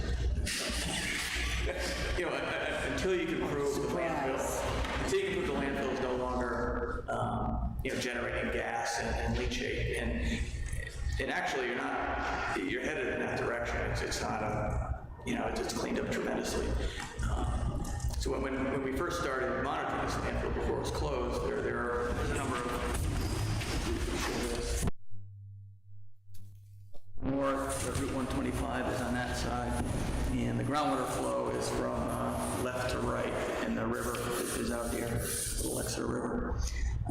So these are all the down gradient wells that intercept the water before it leaves the site from the landfill. And they had shown high levels of volatile organic compounds, which are solvents. Some of them are pretty nasty. And then a lot of minerals, arsenic and zinc and cadmium and all those things. So the landfill was having a pretty big impact on groundwater quality here. Now, there wasn't anything in between the landfill and the receptor. It eventually just went to the river right here. So it wasn't like people were drinking this, and it wasn't a real health hazard. But nonetheless, it was impacting groundwater quality substantially. So after we capped it and continued to monitor it, and nothing really changed for 10, 12 years, and then it just started coming down. So now, all we have left is one volatile organic compound, and this is a new one called 1,4-dioxane. We've only been monitoring it for 10 years, an emergent, contaminant. And that is above the drinking water standard, but it's coming down, and it's getting close. It's going to be another couple of years, and I think that one will drop off as well. What was the name of that one? 1,4-dioxane. So it's now it's used in all sorts of home products and things. It's a degradation product of the other organic compounds that we used to see here. We did test one round for PFAS, and I understand you're up to speed on that. It's a general issue. More than we wanted. One round, we had a couple of low detections, but it's well below the standards that the state has set. Even the new standards? Even the new standards, it's low. So I think they've got enough on their plate. This is below their standard. They're not you'll be the last people to come back to do more work. A lot of the sites in other towns have to do more and more testing, and there's some bill coming down the road. And here you're in a little better position. It's here, but it's low and below even the lower standard. So that's good. So you have your groundwater permit comes up every 5 years, and on your behalf, we usually recommend changes, and the changes are, let's test this frequently, let's test for fewer parameters, and the state last time said, we don't think so. So we stuck with the program, but next time around, I think we're going to be able to lower this. So we're headed in a place where you're going to have an annual sampling no matter what. You have some metals, there's arsenic and manganese that are there. They get leached out of the soil underneath the landfill as the leachate goes through the landfill, hits the groundwater. There's organic material in it, just like a compost pile has organic material. And when that gets in the groundwater, the bugs eat it, and it changes the oxygen levels in the groundwater, and the iron and manganese, all the metals come from the soil, not the landfill, it comes from the soil. And it gets into the groundwater and goes away. And now if you've seen the orange staining in places, that's once the oxygen gets back in the groundwater, the iron drops back out, so that's what that is. Anyway, that's going to be there for a long time, but those tests are inexpensive. A metals test is $15, $20 a test. The 1,4-dioxane test is probably $200 a test. And you've got a number of locations. So at some point, the cost of the monitoring are going to go down. There'll be fewer locations and fewer parameters. But as far as the annual inspection of the landfill, I think that's going to be here for the foreseeable future. So, as far as what sort of risks and what could happen out here, we've had a few incidents since this was closed. One area of the landfill had settled and was ponding water a little bit. As the garbage ages, it compresses and decays, and it was placed in nice lifts, but you're going to get a little of this, and it has to shed water, and the state is going to want it. So we simply, with Rich's help, we filled in that area, and now it's shedding water again. But the next 20 years, it's going to happen more and more. So it'd be nice to have a little fund of money to go in there and fix those little things, and ultimately it might be a bigger thing where it depresses so much that it rips the plastic liner, and you have to go in and repair. Again, it's just not a huge amount of money, but it's not nothing either. So those things are kind of down the line. The only other incident we've had out here is out back here. We above that plastic liner, we put layers of soil, and it drains into swales, and we had buried pipes underneath, little sock pipes to pick up the water. And during construction, one of those must have got ran over by a dump truck and it crushed. And ultimately, the water that the pipe was supposed to carry broke out, went over the swale, and eroded a section of the cap. And it was 8 years ago, maybe. So we fixed that, and things like that. It wasn't a huge cost, but that's just thing ages. You're gonna sort of get those issues here and there. And the other issue here is gas. You have to monitor the landfill for gas. As the garbage decays, it generates methane and CO2. So we monitor 6 locations in the ground around it. And the threat there is under frozen ground conditions. If the landfill is generating gas and it can't get up because the ground's frozen, it's going to go laterally, and if it finds a house with a furnace, it can explode. It's explosive gas. So it's been a long time. I think I went back a couple of years, and you don't have any gas being generated at all. So that's good news from a safety standpoint. And ultimately, you'd just be able to stop monitoring this landfill if the VOCs go away, which doesn't really appear to be happening, and if the gas goes away. So the gas is going away, your VOCs are gone, and now you've just got these metals, which are, one of them is arsenic. They're relatively innocuous, but as long as that's there, you still have to continue to monitor and maintain this. If those metals did finally drop below the levels, then I think you could walk away from it at that point. But that's not going to happen in the next 10 years or so. Just curious, looking at the sheet here, what happened to ground monitoring well number 2? There's no, am I missing it? Am I reading it wrong? I'm sorry. You said there were 6 monitoring wells, right? There's 6 gas wells, yeah. Yeah, and then I'm gonna guess GMW stands for gas monitoring well. There's no number 2. I'm not sure offhand. we may have put in a number of them and then, pared it back at some point. Some of them were discontinued, when we had some in before, we did the closure, and some of them were discontinued. So there are some that were discontinued. Okay.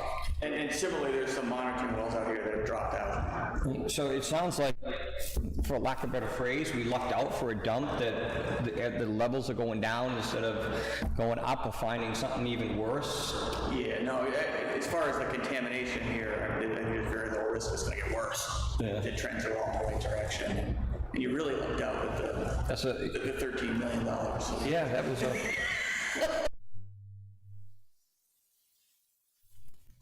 That was a brilliant idea.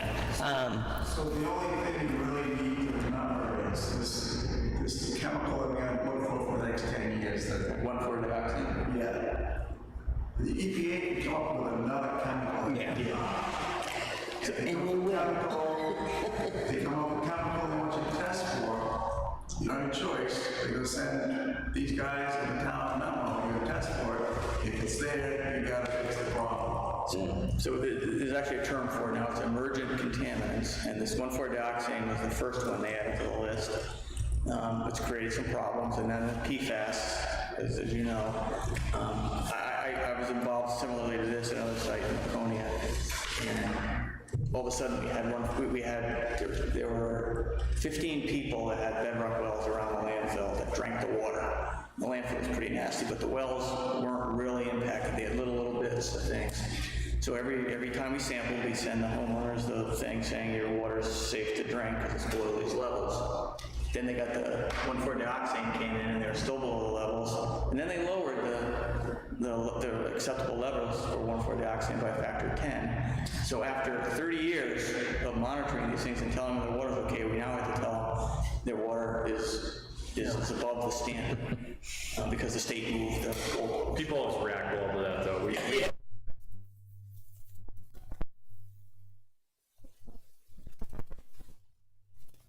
The city had to provide public water, so they extended the water line out. And obviously, it was $500,000 cost or something. The potential for that here is, I don't see that. You don't have people drinking the water around this directly. So. He's in the bottom. He's in the I'm downstream. The river runs through my property. From an engineering standpoint, I believe there is like $3 million set aside for any costs associated with that dump. There was a fund created with $1 million. I think it's got $2.3 million. There's two funds. One had 1.9 last time we checked, and then another one. But are we looking healthy on that end, or do you think we should? Yeah, you're in better shape than most. So because you have taxes, you don't have to put money aside. If you were a private firm, we'd have to do 30 years worth of costs for you, and then you'd have to buy a bond that equaled the amount of that money in case you went out of business. They don't do that to towns. But you're looking at $20-something thousand a year for 30 years, or 100. That's a couple $1 million. So if you have a couple $1 million, you're probably in pretty good shape. Okay. I wouldn't spend it. No, I'm not.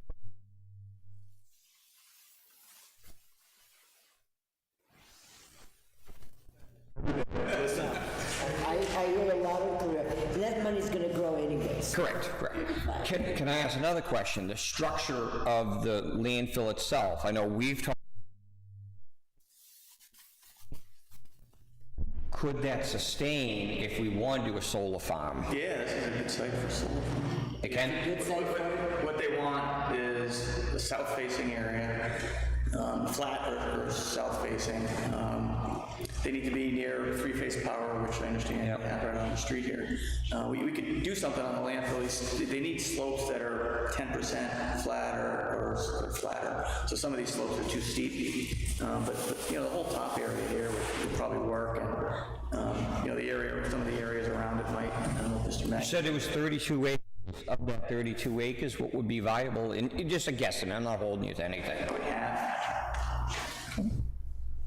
I was telling Mr. Hall, we do a lot of work for a developer, and before you call, they drove by the site last week and said, what's going on with that place? It's a big open landfill, we don't get them that big. There's three-phase power right there, why aren't we doing solar on that? And, you know, We're just waiting for the politicians. Yep, that's it. And the- They do their work by negotiating with people. Like if you put out an RFP, they probably wouldn't do that. And we're not pushing that. And you know, we don't. It's just a client of ours. We're not in a partnership with or anything. And there are other people that do it. So yeah, no, you should. It'd be a good place for it. A sun, the trees. It's really common now. So we did one up in Milton. Which was the first one in the state. And you never want to be the first one to do it. It was, you know, quite the regulatory process, but everyone's got it down now. Yeah. It's a big deal. So as far as, I mean, there's a lot of beaver activity on that river. Is there a concern with that water level rising with them building dams in that area? Is that something we need to be monitoring? Yeah, I mean, yeah, I think you do. A couple of things. One, you know, you don't want the landfill to be saturated by the water. You want it to be above the water table, and this one is, you know, not by a lot. So if the water starts to rise, then you're going to saturate the waste, and then you can flush out the contaminants. It upset the whole chemistry of things. So, you know, I think you'd want to keep that down. And the other part of it is it's killing all the trees, and they've fallen down on the fence and made a mess. Not as much as what you can do about that. You know, fences are expensive. That area doesn't really need to be fenced because you can't get access from the back there. It's just swamp and forested. No one's going to do that. So. But yeah, no, I keep an eye on that. And, I know that's a big effort to control those things. We ain't kidding. Do you have shotguns? A lot of traps. Anybody else got any questions? So yeah, I mean, if you need some explanation of why we're billing you to do all this stuff, then please give us a call. Now, do you guys notify us when you're doing your inspection? Calls from maybe it's The water quality guy calls, and who's the gentleman that checks the stations for the settlement? We don't do that anymore. Not doing that anymore? That's what I heard. We used to have to monitor the settlement. So one other thing you need to know is Eastern Analytical is the laboratory that does your testing. And they also do the sampling. So they call us, I think. yeah, they call it, they have to go into the fence and unlock things and get in there. And they bill you directly, you know, it doesn't come through us. So, and they've been very good. We've been working for them for years and years. And so they come out very cost effectively, get the samples, bring it back to the lab, and it'll work. And all we do is you know, keep the data, tables of data, to keep all that up to date and report to the state in the manner that they want us to. Which, you know, takes a little effort. And the state is, this last couple of years, are doing everything by like the book. The book that they're writing on the fly as they go. Well, their interpretations are on the fly. Yeah, it's crazy. So we've been doing one inspection a year forever because that's all you need. You don't need two.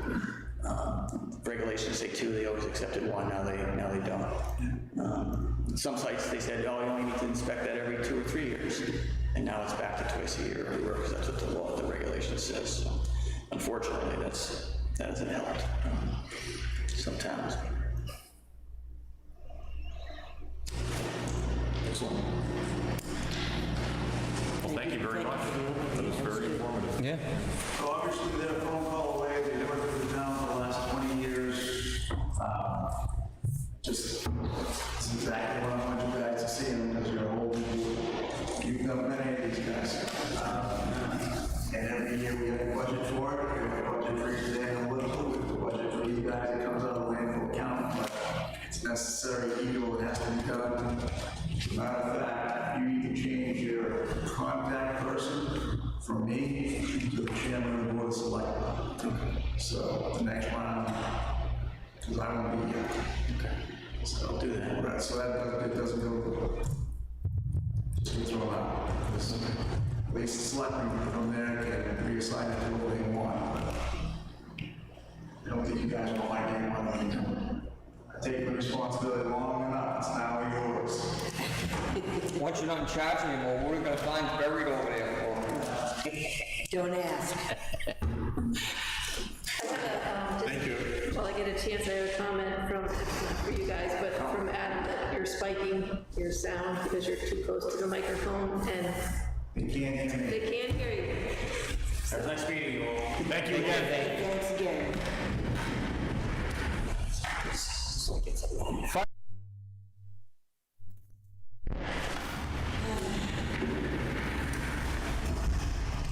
You want to do the building committee first, or? So this,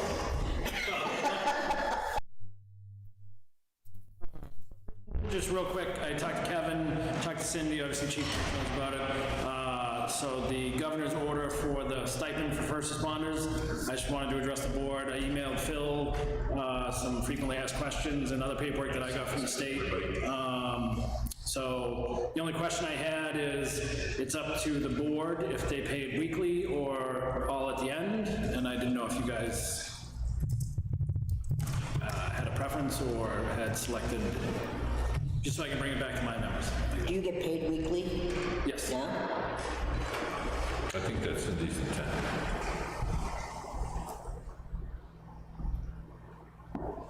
Are we gonna get money for that? Join the fire department. The good news.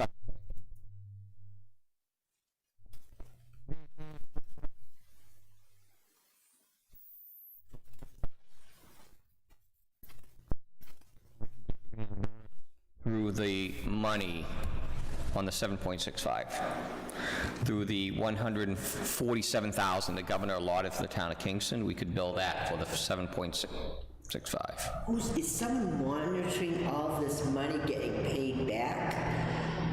Yeah, the governor's reelection campaign. This is money they've already got, I believe, that they're gonna dole out, right? Correct. It is. Who got the money? No, so I believe it'll be cut to the town, one check for police and fire, cut to the town, and then the town is responsible to disperse it to each employee. This is front-loaded. You have to pay it, and then the state reimburses you on this one.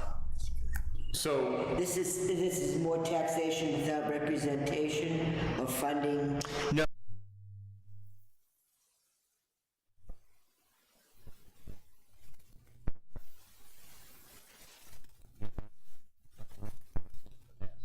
But this is the first wave of that. But we have to pay it first and then get reimbursed. Correct, yes, yeah. Well, that makes sense, because they don't know what we're gonna pay. Because you have, True. it's because you have not, full-time and part-time. Yeah, I mean, it could be a department of 3 people or a department of 30 people. so for the benefit of the people at home, can you explain the difference between what someone who's full-time and part-time would? 3 tiers, full-time employee, and the employee or first responder needs to be available for calls or working shifts or actually, so if I was just an administrative chief and never left the office, I wouldn't get it. But since I go on calls and such, so a full-time employee gets $300 a week, a call member or part-time employee under 30 hours gets $150 a week, and then for the fire department, we actually have, if you're just a call firefighter with no EMS certification, you get $50 a week. and if someone takes a vacation, they do not get that. If they make one call,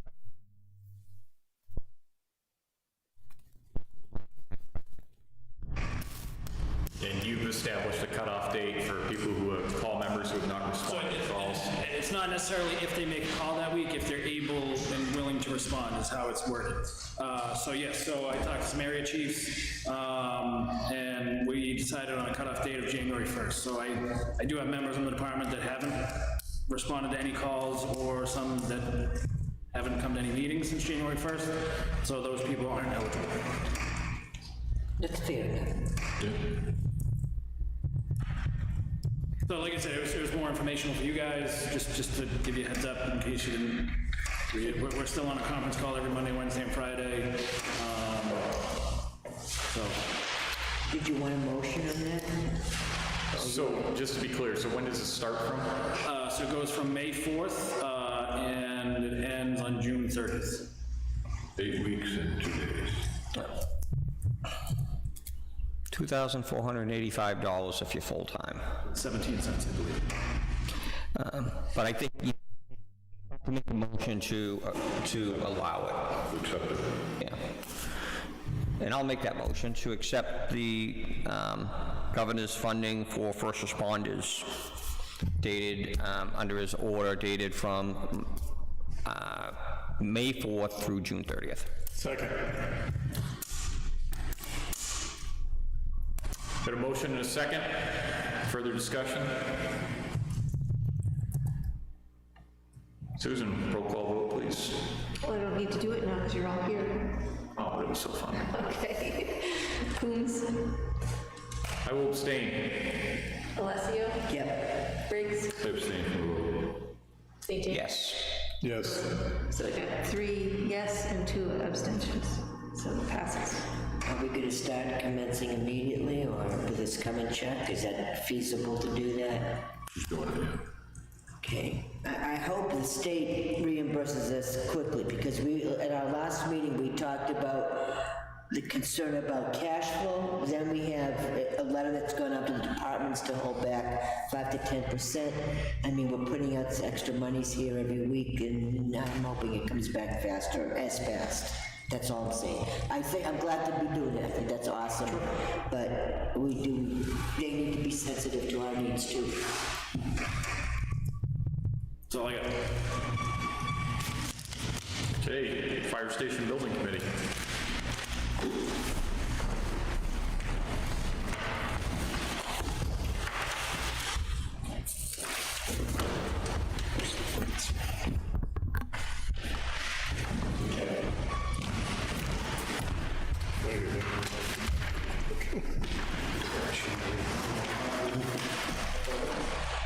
Thank you, sir.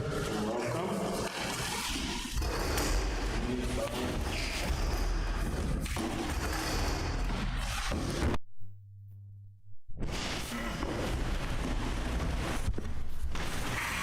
We're here to talk to you mostly about 2 things tonight. The contract with SFP is obviously the big item. Also, we have proposals in for geotech testing. Cat will be handling most of that. The only other thing that I wanted to mention is we are having our kickoff meeting with the architects Wednesday at 9 a.m. Normally, we would extend an invitation to the entire board of selectmen to join us, but given the circumstances, we can't do that, but you are welcome to join by Zoom, because we are doing that meeting on Zoom as well, and we'll make sure that Susan has that information.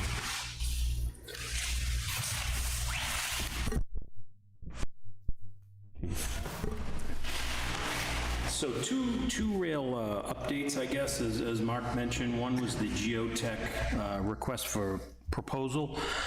So initially, we were working with one.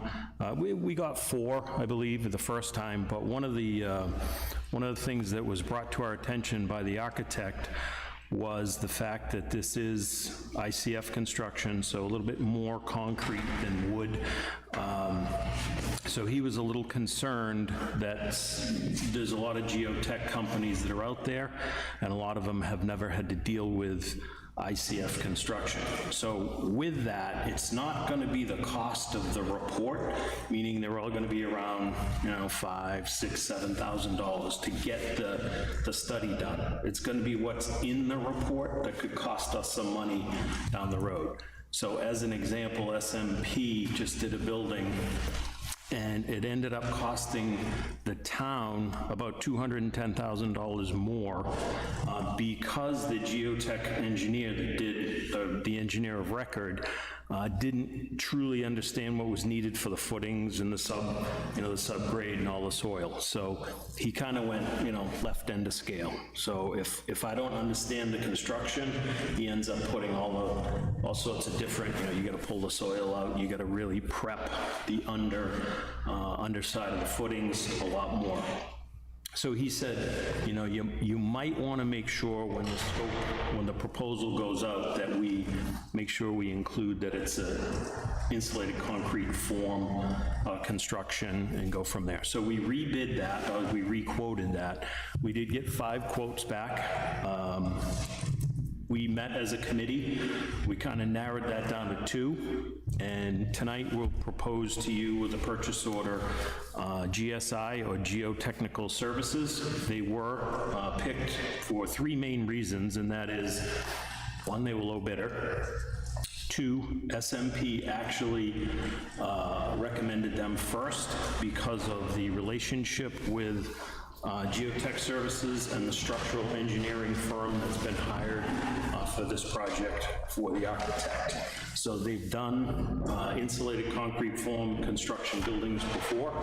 They understand the footings, and they said your report will come back, you know, with a fair assessment, and you won't get, you know, penalized for having to do more excavating and site work. So that was really the reason. All the quotes were virtually the same. So basically, in that geotech report, you have, you know, 4 to 5 borings on that site. So we'll have a day of boring. They really go through, and the soil pressures, bearing pressures, you can see there, and I'll read through each one of them, but basically what's the parameters of the soil once we excavate, and what needs to go underneath for the footings and the sub-base. So that's really what comes out of that study. All of those companies that submitted RFPs had the same thing. Again, we really picked them for 3 reasons. So the low bidder, 2, SMP's recommendation of this particular engineering firm, and really they were the only proposal to come back mentioning insulated concrete forms. So with that, the chief was nice enough to write a purchase order. With that is that the contract as well? Do you have the signed contract? I mean, I can forward all the 5 proposals if you want.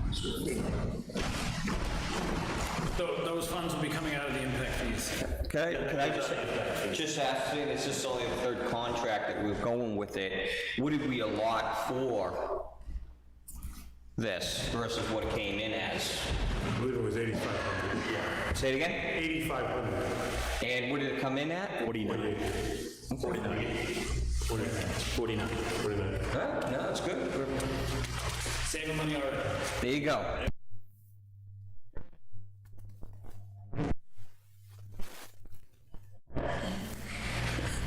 Are you still working on the contract? I know that we had some items from summer, that's what I had seen. I see we have referenced here as well. So that was kind of the first topic. If there's no more, I'm sorry, I didn't mean to jump. there's no more questions on geotech? No? So the contract. I've met with Anthony and Jason, so those are the 2 architects with SMP. We've gone back and forth several times. They actually have both the Primex and Town Council of Sumner's comments or recommendations, so I think there was probably some misunderstanding on some of the clauses. So I'll go through quickly and just, so I actually did get an updated contract about 4 o'clock this afternoon from them, so it looks, a lot of cleanups are in there, so I can forward that. Primex, I think the big one, so both Primex and Sumner have reviewed it. Primex, I was surprised to see the not so many comments from them. I've met, as I said, several times with SMP on the changes that were requested. We would say we're probably 80%, 90% done as far as going back and forth, unless you guys see anything crazy. I think we've agreed, done a lot of deletes, done a lot of adds. So one thing for reference during this discussion, this B-133-2104, that is this contract. That's the contract with SMP, with the architect. In that contract, it references A133-209, and I think several times Primex probably got it confused, and they didn't realize that A133 is actually the construction management contract that we've already signed with Bowen Corporation. So we can't, in several places, Primex has asked us to delete and change clauses that aren't in this contract. They're in the Bowen contract. So I can't really change this one unless we go back and change the other one, and it's kind of signed, so. All right, so there's a couple references in there that we just, Jason, the architect, said, I can't. You know, it's a different contract in reference. I don't think Primex really realized that. So a couple things as far as kind of cleanup work. We've added the chief as a contract contact point, so he'll be there on site daily. I'm on there as well. The engineering firms are now complete in that first section, so we actually, SMP has picked the mechanical, the structural, the electrical, the civil, and the geotech as of tonight. So all the engineering firms that are going to help with the overall design build have been picked. That's not the contractors doing the work, that's just the engineering firms helping SMP do the design. Primex, it wasn't a, they just pointed out the fact, is $1 million in contractual liability normal? I actually called Jeff, the head of the Bowen Corporation, and he said, yeah, you know, I've seen him $1 million, I've seen him $2 million. He doesn't see a lot of the architect. I got with the architect and he said, Kent, that's pretty much our standard number. That's what we've always run with. We just built a $12 million project with $1 million liability. So for a $5 million project, we had the same liability level. So we can go higher if we want. Primex just pointed out, they didn't say go to the value of the project. We can do that. On the flip side of that, SMP is going to say, you're buying it, right? So if we want a $5 million liability number on there, he's checking with his insurance company now on what that cost would be. But he doesn't think it's a ton of money, probably like $2,000 to get it up for this project. He's like, it's just, we're doing $10, $20 million buildings with the same liability. So it was just a point that Primex wanted to bring up. I don't know, Rich, I don't know if you've seen some of that stuff in other contracts, but it's pretty typical as far as that. We can certainly bump it. Their belief is that they'll only have $1 million mistake, not a $5 million mistake. Yeah, I mean, we can make it 5. It's a crapshoot no matter what, so. No, it's just assigning that much liability to them would be years of litigation. You'd spend $5 million on lawyers. Yeah, right. So the other thing Primex pointed out was there was some conflicts on what, so with the contract that we gave with Primex, SMP provided insurance certificates, but it wasn't for our project. And they came back today and said, oh, well, we're not going to issue this project's insurance certs till the contract's done until, so I think Primex looked at those and went, well, wait a minute, this project doesn't match the insurance certificates that they were given, but it was more as an example or a sample of what they will get. So we haven't signed the contract yet, so they haven't got our insurance certs to give for review. So we'll get all that stuff once we move forward. We're just a little ahead of, I think, what Primex and some saw a couple. So in several places, we have added the state of New Hampshire, under state of New Hampshire law. It just so happens that the architect, the construction management in the town of Kingston would be under the state of New Hampshire law anyway. So that's been added in a number of places and clauses. As I said, several times Primex referenced the Bowen contract. I don't think they realized it wasn't the one they were reading. It constantly references the construction management contract, so we really can't change it because we already signed it. When they're referencing that, is that something that is not in SOP's contract that they're referencing, or? No, it's in actually both places. So if we change it in SMPs, we kind of have, we gotta go back and change it in Bowens. And you can't because Bounds is already signed. Unless we go back to Jeff, but it really wasn't, they're just concerned that, hey, these better match. So we can't delete this if we don't delete that in the other contract, which it's signed. I don't know if we want to go there. It's not Jason basically said, no, I'm not deleting these clauses because they reference somebody else's contract. I don't think Primex understood that.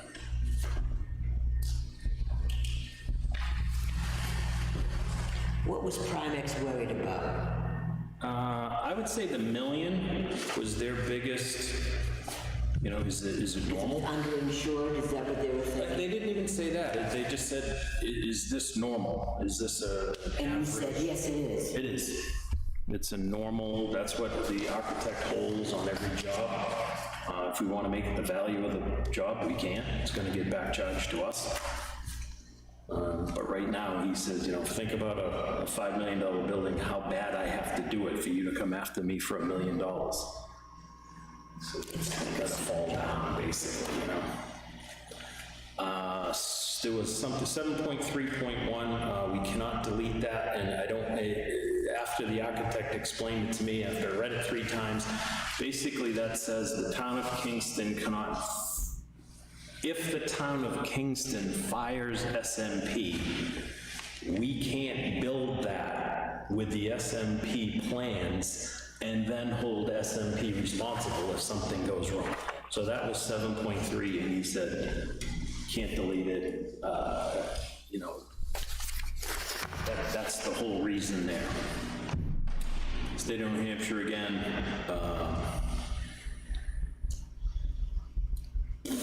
and the whole Bowen thing. So the Bowen contract comes up several times.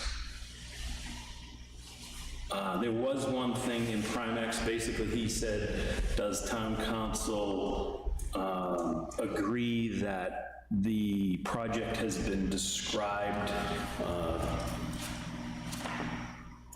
with an acceptable level, right? So not in this contract, it doesn't really specifically spell out the construction, it's a whole different spec. But Primex was like, boy, there's not a lot of detail about what you're building. Well, no, not in the contract, there isn't, right? It's in another scope of the scope of the design. I don't think you'd have it in the contract. Right, you wouldn't say insulated concrete forms with a flat roof with rubber, you just wouldn't put it in there. It's more in the spec of the building. So on Sumner's side, first paragraph, he really referenced the guaranteed maximum price. We're not at that stage. We don't have a guaranteed maximum price. The bidding hasn't gone out yet. So that'll happen around the September timeframe. So we don't have a guaranteed maximum build price yet for this project. So that was a little premature in asking about the guaranteed price. When does that kick in? When would you determine that? Why September? So the building hasn't been fully designed, right? So the structural, mechanical, the electrical, the plumbing, that's not done. In the next, once this gets signed, SMP then designs the building, right? So Once they have the contract for the building, then they will design it. Right.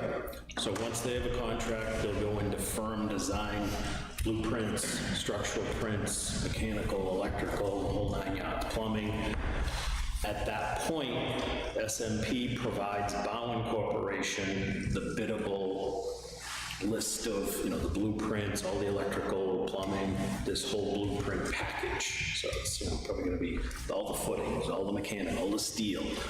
At that point, Bowen takes that and bids it out. So he's going to get 3 or 4 bids. What's that? They determine the GMP first. Right. So Bowen takes that and does their homework, gets us the guaranteed price for the building, then pushes it out to all their contractors, adds all that stuff up. Best case, so in talking to SMP, they need about 3 months to design the building, to blueprint type design. So you're looking, sooner we get this done, but June, July, August.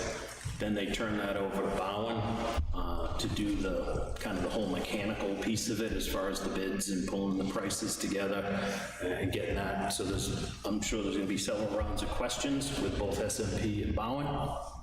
And then best case, probably October would be possibly a build date. So we'll have a guaranteed price, we'll have electrical, plumbers picked, all sorts of contracts done, but that's probably best case is late September, early October for a possible build. So we'll talk about that on Wednesday.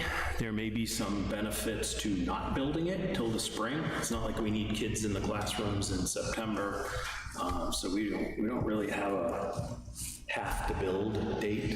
But one of the things that I asked was, when can we be weather tight? Meaning, I guess I wouldn't build and start building a place like that in November, right? You're going to be pouring concrete, and it's just not a great environment to be working in, right?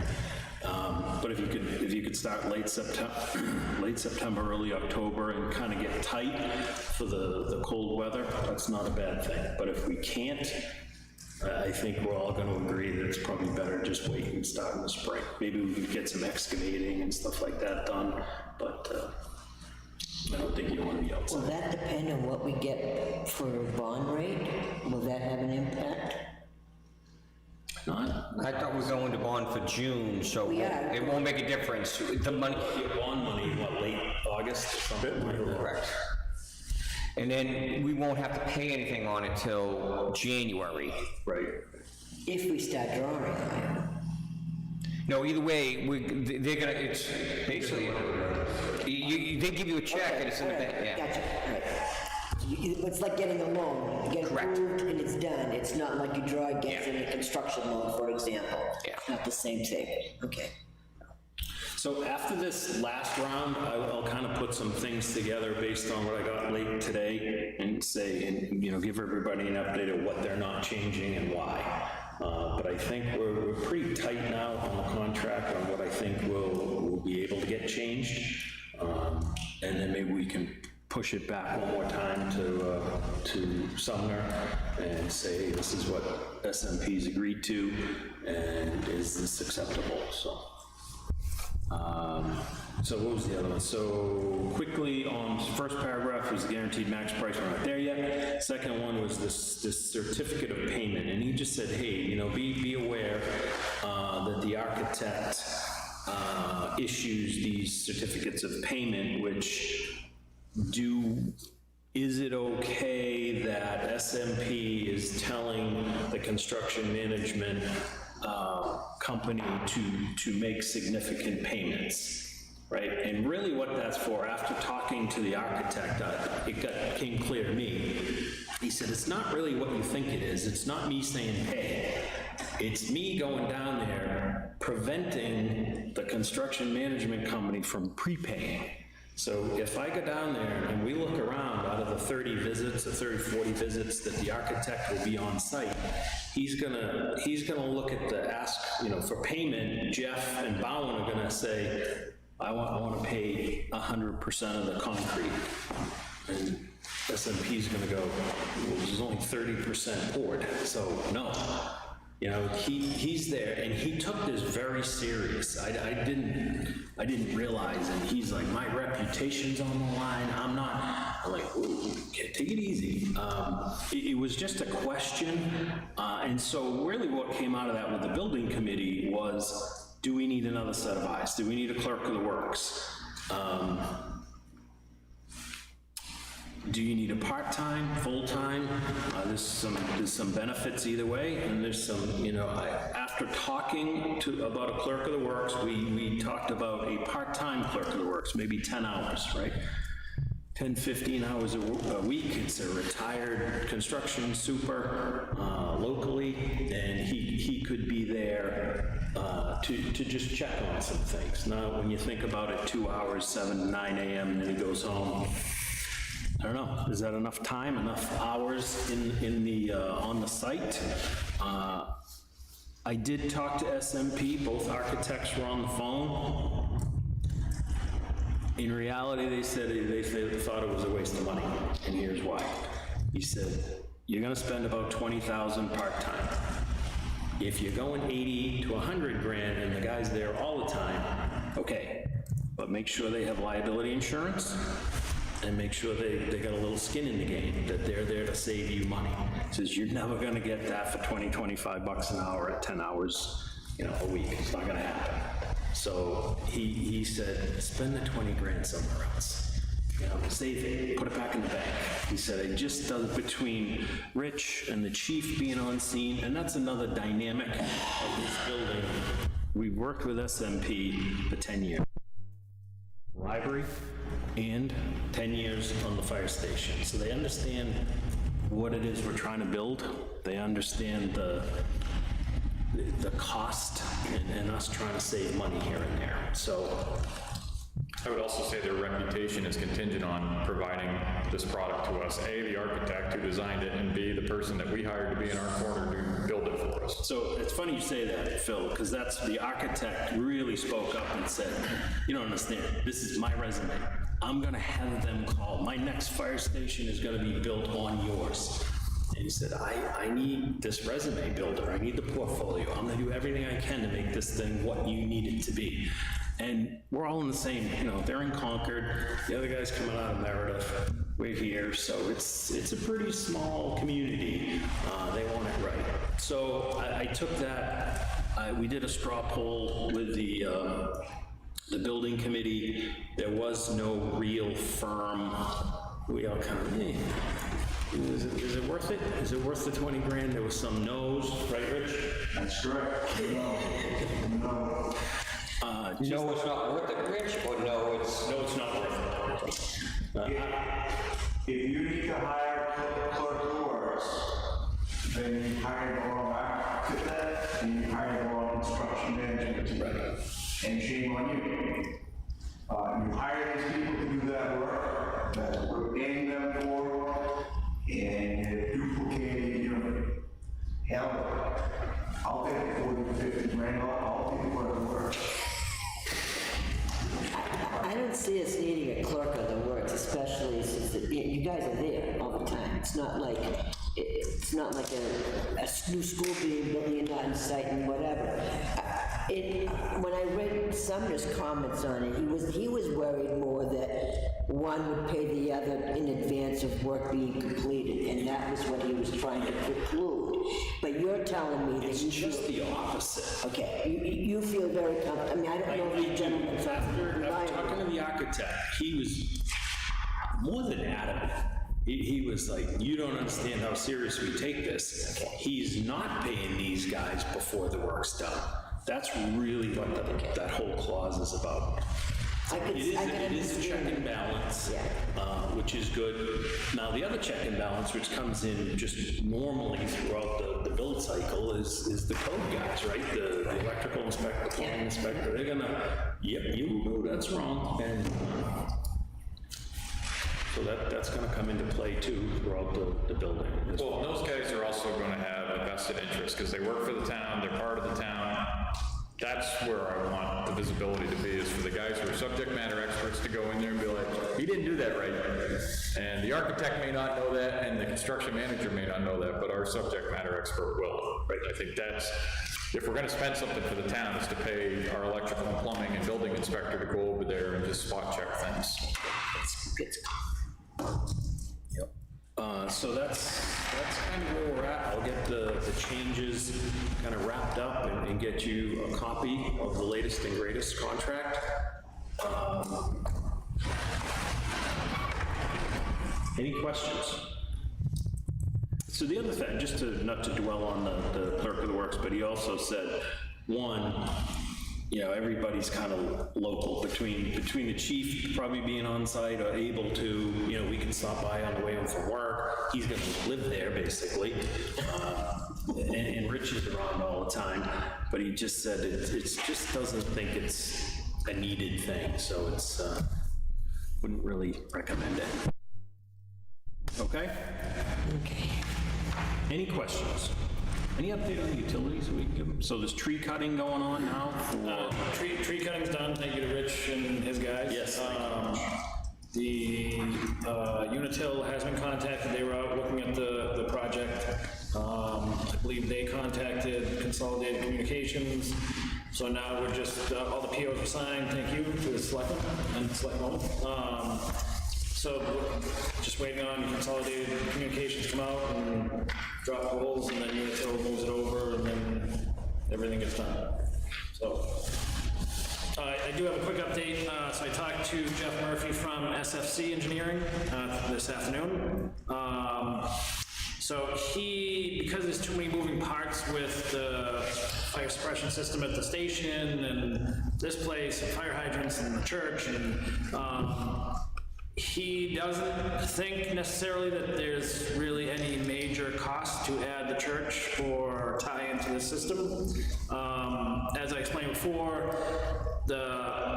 in a rural town like this, they size the system for basically one fire at a time. So in Boston, there's so much redundancy because you can have a whole city block go up. Here, chances are, if the town hall catches on fire, the fire station's not going to go up at the same time. Let's hope. Right. So they take the biggest fire load, which he's assuming will be the fire station because of the apparatus bays, and they size it to that. He did say that it will, because we have fire hydrants on the system, there's a state fire code that stipulates that you need a bigger cistern, so many gallons per minute, to be able to supply water in case you have a fire here and you need to use the hydrant out front, that it has enough makeup water.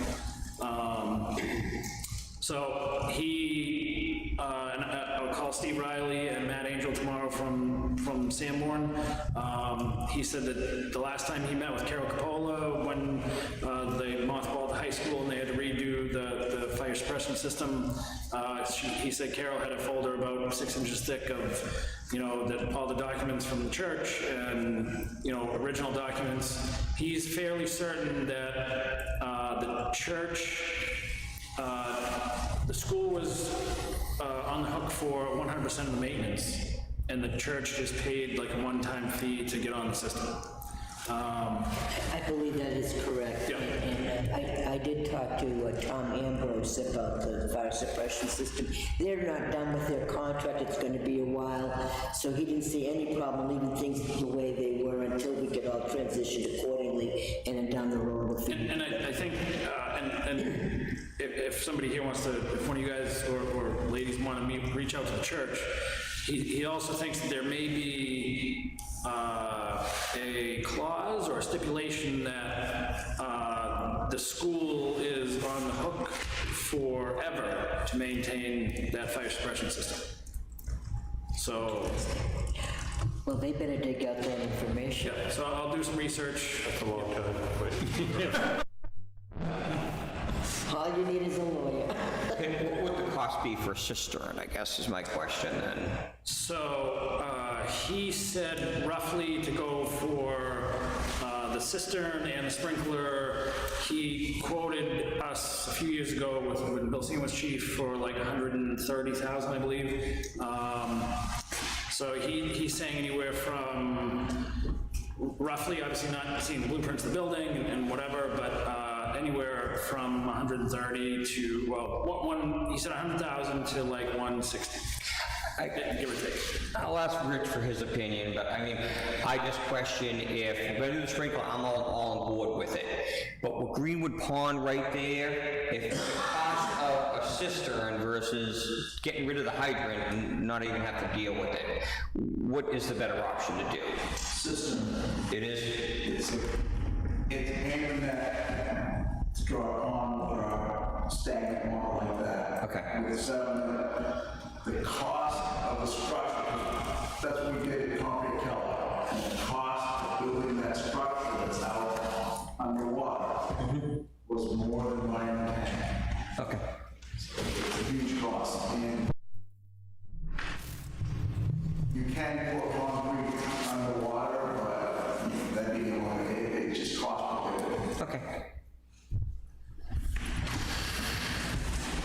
So I'll do some more research from the school's end and see what else I can get for you guys. But I just want to give you an update from what I heard from Jeff.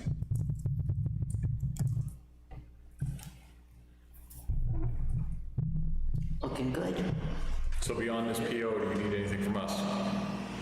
No, I would say just focus on the contract once Kent gets that out to you guys, and I don't know if we want to have Sumner look at our final. Yeah, I think we're pretty close, so I would say this week I can have that back to Susan, and we'll get it back to Sumner, and Primex wants to take another look at it, but the big adds and deletes are, I would say, agreed upon between the architect. So has Primex been made aware that they're referencing the wrong contract? No. Okay. So yeah, we probably definitely. I'll put all that together and send it with the next contract to say, by the way, this wasn't what you thought it was.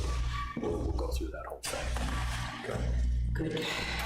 Okay? Anybody on the board have any other questions? Don, is the neighbor okay now with the trees? The trees are all set, right?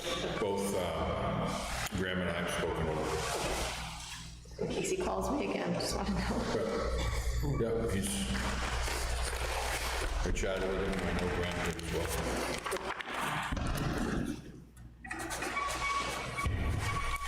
Thank you, Jim. That's it. Thank you, gentlemen. Thank you.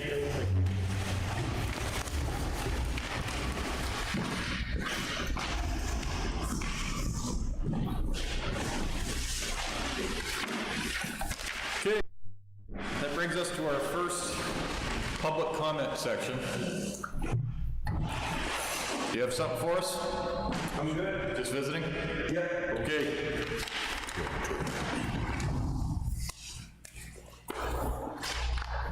All right, old business, employee raises. So we had a discussion during the evaluation process. To start, I'd like to open it up for a motion based on that discussion, and then we can discuss further. I believe that we were in agreement. I move that we disperse the wage adjustments to bring parity to our employees and delay till July 1st the pay for performance increases. Second. Well, at that point, we're gonna decide how far back we're going, if at all, with raises. Correct. Based on income. That's and- correct, because it would be ready. Yes, I'm floundering only because I don't know what the normal practice is on pay for performance, whether we go back to January 1st or March 10th or whatever. I don't know what's normally done. I think Varies? the intent would be at July 1st, we see where we are at, what our fiscal situation is, and make a determination. I mean, And it was we for, may not. right, and it was for cash flow purposes that we were holding back on the pay for performance, but not on the wage adjustment, which was police, fire, and I believe one town hall employee. Is that correct? Correct. Further discussion? Okay, got a motion and a second. Susan, roll call vote, please. Alessio. Yes. Briggs. Abstention. Coombs. Yes. St. James. Yes. Yes. So 4 yes and 1 abstain. As a follow-up to that, we'd still need to meet to finalize any other department heads that had not been reviewed. We should have that ready for July 1st so that, and we know who gets how much dollars or whatever, correct? It may not be dispersed, and it may not be dispersed in September. I don't know It that. may not be dispersed at all. And it may not be dispersed at all, and maybe we'd have bigger increases next year. We're gonna have to make some decisions at some point, but, I think July 1st is the target date for a decision to be made. If it's delayed or... Fair enough. For sake of semantics, we keep saying July 1st. I would say the first payroll for that July week, whatever it is. I didn't look at a calendar. Or the first meeting in July that we have as a board. Yeah. I mean, I think that's the intent. It's not, July 1 is not necessarily a drop dead date, but We could try to have a meeting before that to finish the few, yes, we've yeah. got a few people that you had to do and stuff that we haven't done. Yeah, I'd still like to sit and speak with them. Yeah, we should have that finished before then and not drag it out any further beyond that. And then know what we're working with for numbers too. Okay. Next on the agenda is the Door Road court order. Now there's a long-standing problem. So, background on this. Got a call from a resident on Door Road stating that the dust was out of control, requesting that the water truck be sent out to get the dust under control. There are some potholes in there that are creating dust. It hasn't rained in a while. What the chief has been doing is when the complaints come in, they're logged at the PD, a call is put out to the scale house, and it requests that they water the road. On further discussion with them, they're stating that they're watering it 3 times a day. We then ask them to take a picture of the time and them watering to show that it is being done routinely.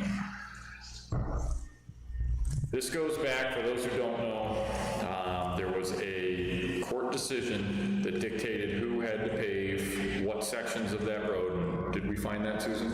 Yeah. What I found is in here. If I gave you copies, you don't have a copy. You sent it to us by email, actually. Yeah, I think I made at least one copy, but here's the original. Because you had the minutes from 1982, if I remember. Yes, I saw those. Anyway, the request had been made to just pave the road. And I wanted to meet with the board because there are legal ramifications of that court order that stipulate who can pave what section, and I don't think we found that here. So that was all you found, was that stuff that was in the email? Yeah. Okay. I did meet with the road agent. This goes way back. There's been conflict between Neighbors.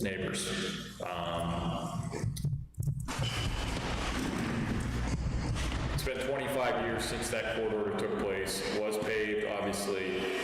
Everything's got its lifespan. That pavement has reached its end.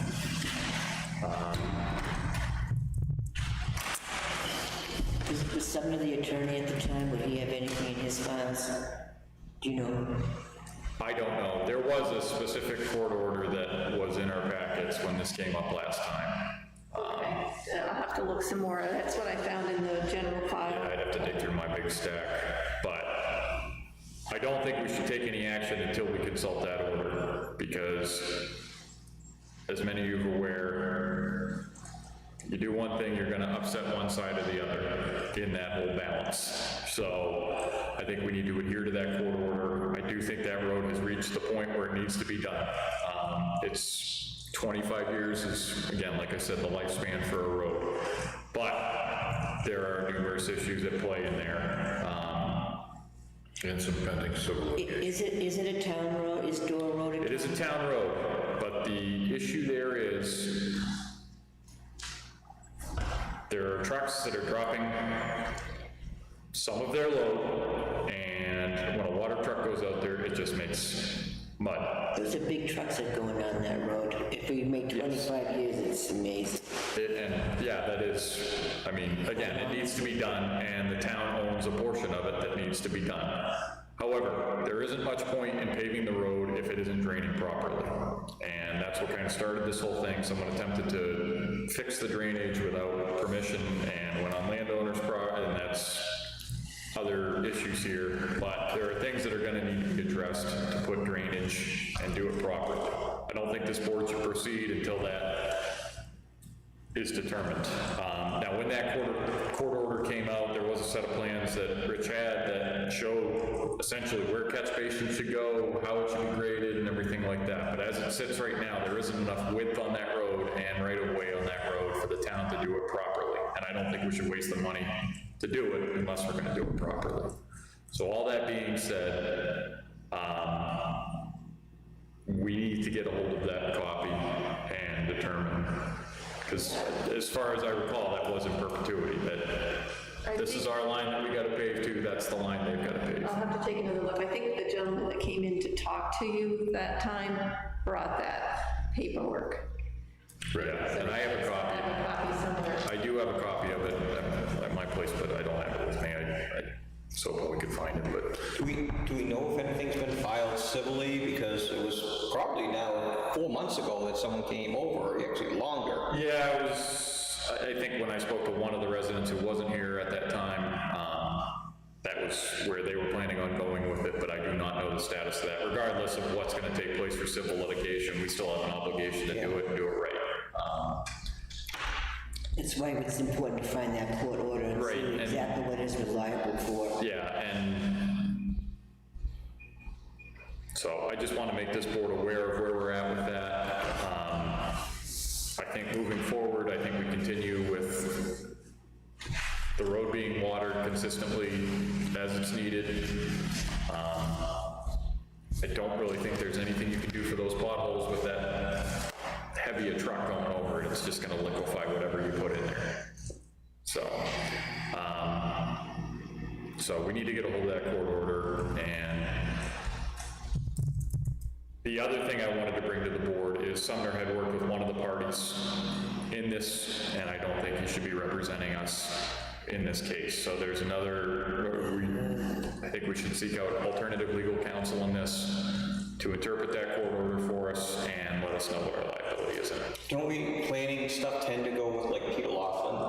I don't know that this really falls into a planning one, but No, yeah, we could use. he's really land use, I'm not sure that. Strictly, well, that's what I'm saying, I think, no, you don't think that would be. I don't think so, because he really wrote the land use board regulations. I don't see him necessarily in something like this, not that he's not a legal gentleman.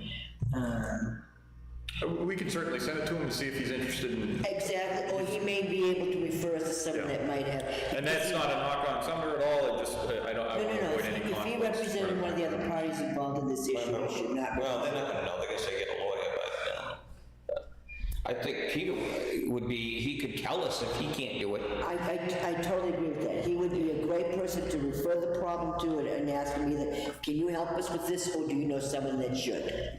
Someone else that should. That's So I guess what I'm coming to the board with is, can I be granted the authority to contact an attorney and just find out exactly what needs to take place so that we're in. I think push come to shove, so I would authorize the chair to do whatever he's gonna do. and I second that. There are plans from 1961. This can has been kicked for far too long, and this just needs to be resolved. So, I totally agree with that, I think. so I will Don't update the smile, board. chief, I see you over there, I know what you're Look at doing. it, Rich. In 1961, I was 3 years old. Okay, so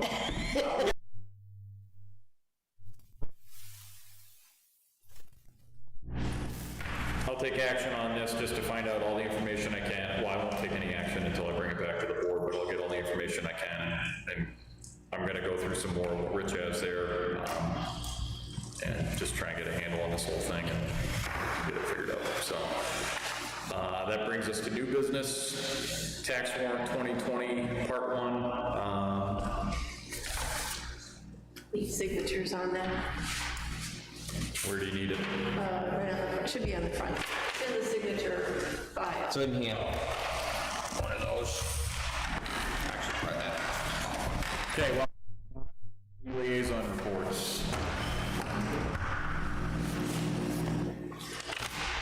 Anyone? Planning board is gonna do 3 meetings in June to catch up.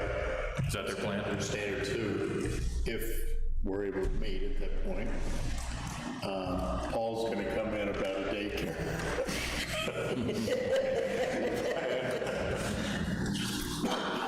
Other than that, there've been no meetings.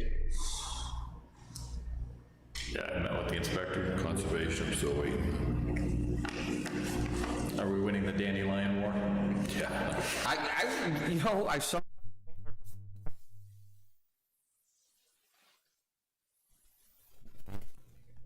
You can come take some pictures of My it. neighbor sent in pictures.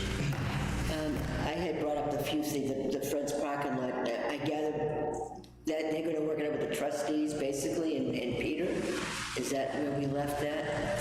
I would entertain a motion to allow Ms. Alessio to work in conjunction with the health officer to ensure that all necessary safety precautions are taken and the trustees of the library can make whatever safety recommendations they need or precautions they need. Would that, anybody want to make that motion? Second. Just did. Yeah. And then I can contact Mr. St. Hilaire and ask him about cones so we can mark off spaces and talk to the chief about what it would cost to have a detail officer there for 4 hours, that type of thing. And convey that to the Friends. It's not gonna be a town expense. I'm not looking to do that. I'm just to be helpful to the library friends, because they'll still go to the trustees now from here is what they'd have to do anyways. And as I said, the ZBA, I think. Hang on, I got a motion. Any further discussion on that? Sorry, is this about the plant sale? Yeah, All right, so just a point of reference, it was brought up specifically in the last conference call that yard sales are not allowed. So, so the. Well, they're not plants selling are- yards, they're selling plants. It's good, that's in the same category, do they, because Epping is doing one. It's really good. just, Okay. from what I heard. Okay, thank you. I'll convey that information. I only know of one other plant sale that's in Epping, but they're doing pickup only. Oops, send your order. Never mind, you don't want to hear about it. I listening to what Rich was saying. It just sounds like it's a very popular thing, and it's going to be. It seems like it's going to be out of control. That it wouldn't. I get what they're trying to do. So isn't everyone else trying to, just? But it just seems like it might be too fast to. I can't even begin to tell you how I've tried to discourage them because I thought they should wait. I think it's just too risky. And yet, God love my colleagues on the Friends, they are dying to do this. There's only one planting season. I get it, and I feel bad, but I just think it seems like he said there's a column And I think right at the they have beginning. to go through it to understand what some other people have been saying about the risks and the challenges. Yeah. Logistical challenges, but that's okay. Well, I think at a minimum, there needs to be a control of how many people are coming into that area. And there's a choke point there where you can allow certain people to come in and Correct. have them leave. I mean, there are farmers markets that are going on, and I don't see this as much different than a farmer's market. There are precautions in that, and I can forward you that what the Seacoast Growers has, is there's one person taking cash and one person handing things. It's not commingling those things. It is doable. So, If you would send me that information, I would appreciate that. I think that would be helpful. Every year I make a recommendation to the plant people that they have that they ought to sell an early entry, You're absolutely correct. that if they would sell an early entry, don't let people in early. I mean, like I say, last year I showed up at start time, half the stuff is gone. I mean, they let people in early, and whenever they get set up, they start letting people in, but charge people X amount of dollars to be an early person and then buy plants to have first pick. I think if we had kicked this off a month ago and had online orders and then had the pre-sell and then sold it from there, would have been the way to go. But we're running out of time in the season, that was what's happening. But well, anyways, I mean, the motion is on the table, and it's I with will you follow. and our health officer, And I'll work but with Peter and just given the time constraints that we're not gonna meet again before they, And I appreciate that. so, but, yeah, I'll send you that other stuff, but, Thank you. any further discussion? On a vote, Yes, please. Alessio, Yes.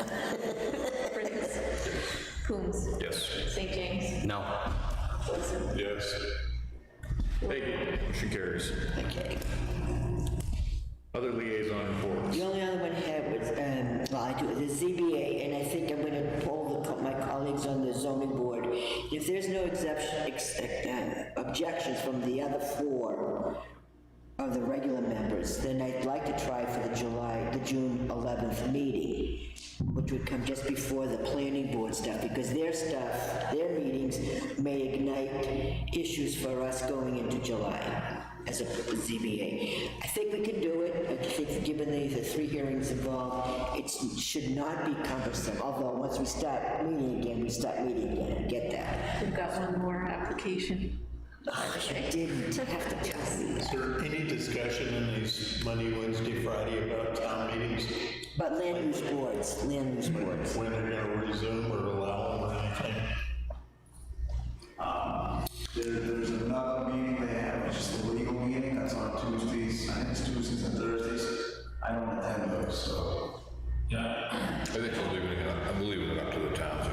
Did anyone listen to the governor today? I didn't hear, I didn't catch the 3 o'clock one. I figured it's all kind of on this reopening, but I didn't know if he addressed it any of it. I saw most of that today and he didn't. I mean, he's still sticking with wants people to stay at home as much as possible, and limited people. The restaurant thing, they're gonna do they're still debating 30 to 40% on occupancy, I think it was. Yeah, I'll still ask around in our neighboring communities, see what they're doing. I'll let you all know that. I'll let the chair know, and you guys. I think I'd like to give it a shot. And then I'll talk with you, Susan, about picking up the other one and getting all the paperwork done for you. And Tammy was the only other, she wanted to ensure that we had some but you've already obviously talked to some of you as well. And I think those issues are being addressed now. She'll get Holly in there to help her with some precautions accordingly. So that was good. So I'm all set, I think. Okay. Correspondence, we have an excavation intent for Door Road from Tormeo. This is submitted annually. This isn't anything. No, it happens every year. They also put in an intent to cut that I just got today, that's in there. Same place. Is there anything left to cut down in there? I'm not being fresh about it, I thought it was a lot of, There are 600 tons of biomass chips, 25 cords of cordwood and fuel wood, and 7 white pines.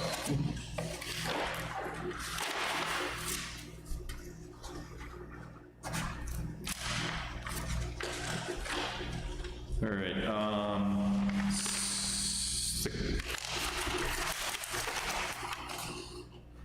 I'm just gonna read this.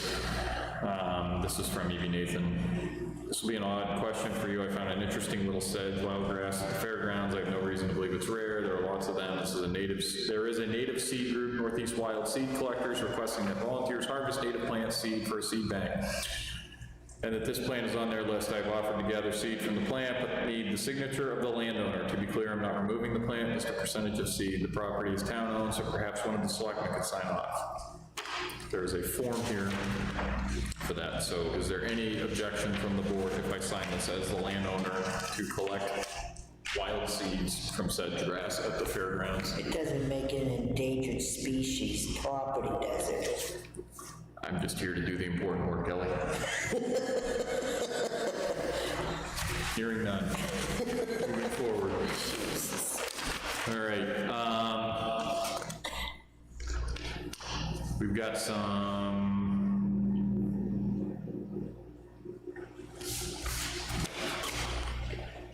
Five abatements, I think they might be in a separate folder there. no, I got them here. Is that orange one that Don has in there? I can tell by the non-standard letterhead they still use. Do you have the public minutes of last night? I have a copy, yes. Okay. So we have.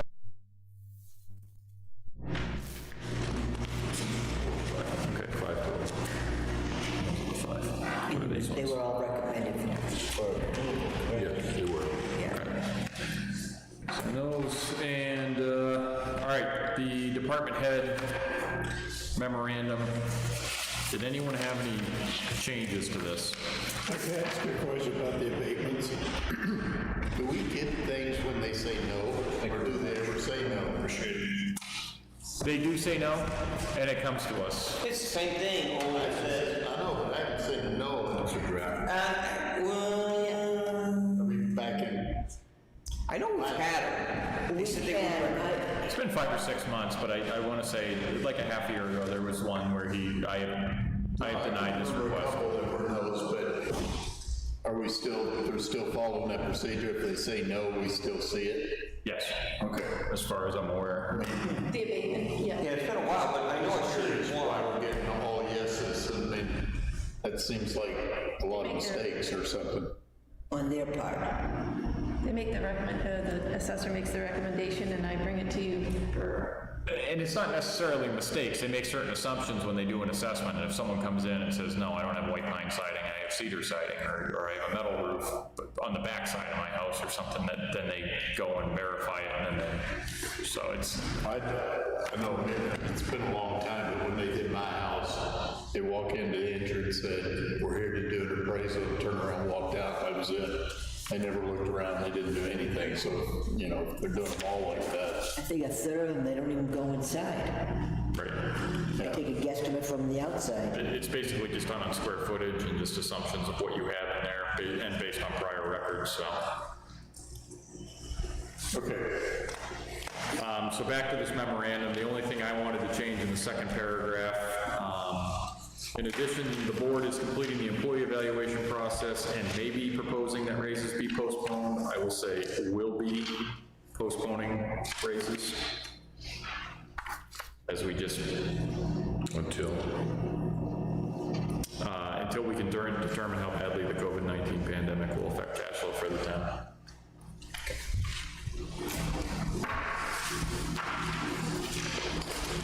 And can we just still approve it and just have everyone come in and sign it, or so we can get it out? you can come in at one at a time, whatever. Yeah. I'll leave it in the Give us office. an appointment. Yeah, I'll have to buzz you in. Everybody else okay with the rest of it? Yeah. Okay.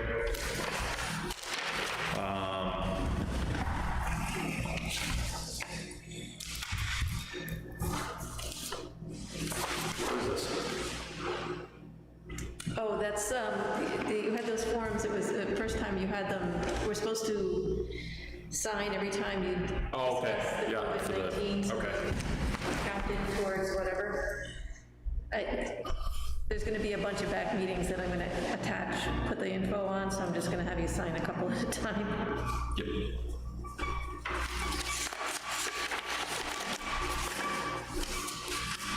All right, got a bid letter for the bucket truck. Kevin, do you want to explain that? Yeah. Unitil is willing to offer the town of Kingston their latest bucket truck that they're replacing for the sum of $10,000. This is something I know Rich has been asking and been working on for a few years. Rich and Sean went and looked at it. The truck is in pretty good shape, and it's worth the $10,000. I don't know if Rich wants to speak to that, if he thinks that what a value, if he had to put a value on it, what he would come to, but the truck has had extensive work done to it, and if it's the will of the board not to do it this time, that opportunity is going to be, we won't ever be able to do it. Rich has a number of projects throughout the year that he has to get a lift for, and he would be able to do more tree work in-house than going out to contract if he had this. So, though it is a $10,000 cost, it is going to save the town a lot more money than $10,000. And I would also add, when there's a storm and there's a tree across the road, or that kind of work needs to be done, you can't go rent one. It's, you have it on hand. Agreed. The truck is worth $10,000 every day of the week. It's got a lot of miles, it's a lot of idling miles, but the amount of hours we're actually gonna put on it, I think it's a good deal. I can tell you got more than 10,000. If I have to hire bucket trucks and crews to come in to run them, I'm gonna spend a lot more than $10,000 this year just on stuff that I've committed to.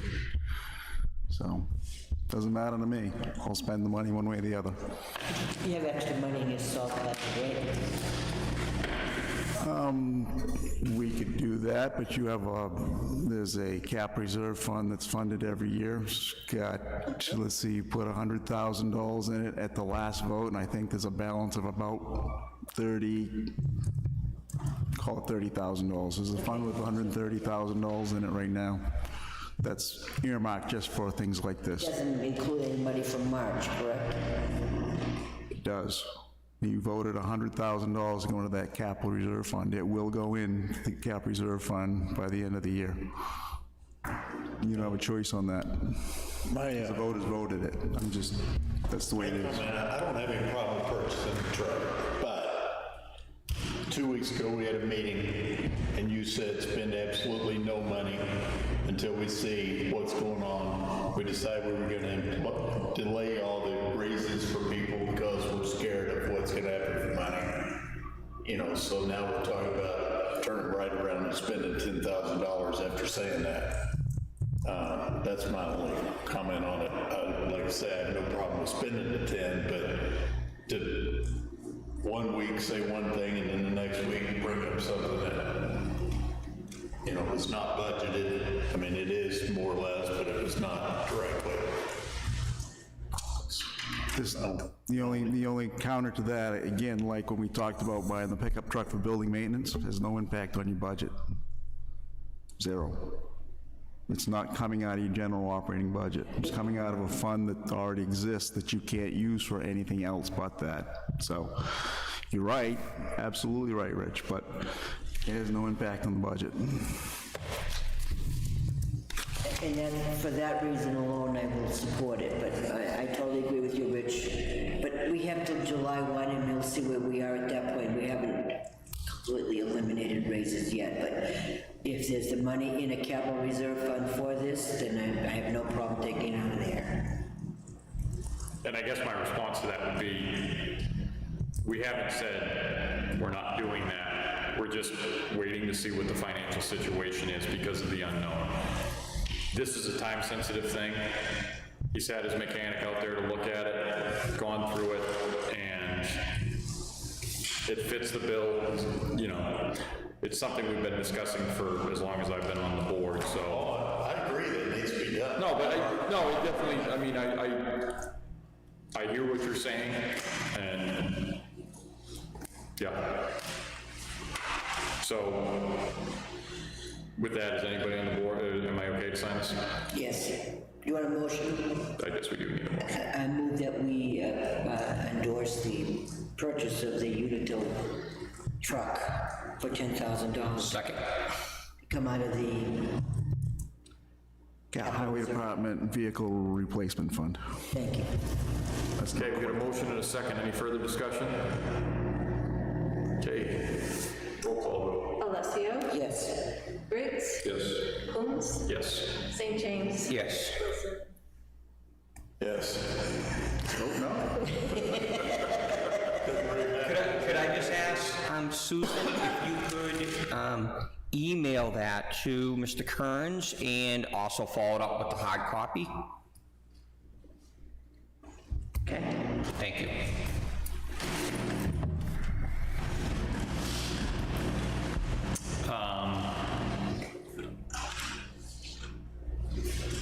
We have a letter from the Kingston Lake Association for the lake post. Make a motion to approve, to allow the Kingston Lake Association to accept the grant for $2,500. Actually, it's 28, wasn't it? I think I said 20. For the $28.50. $28.50, thank you.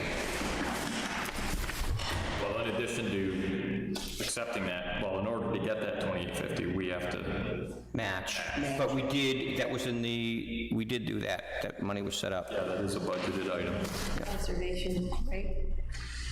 Is it for 2,500 or 28.50? They got The the, grand's $28.50, and we have to give them 25 to get the 28, okay. What are we spending, is that in their budget? that's like the big ticket item in their budget, isn't it? That is the biggest thing in their budget. Yeah. So are we spending, we're gonna spend the funds, or we have to wait until after July?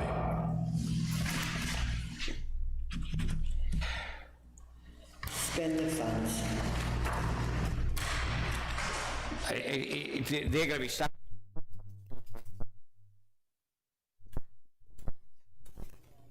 Yeah. We'll be given the raises out in July.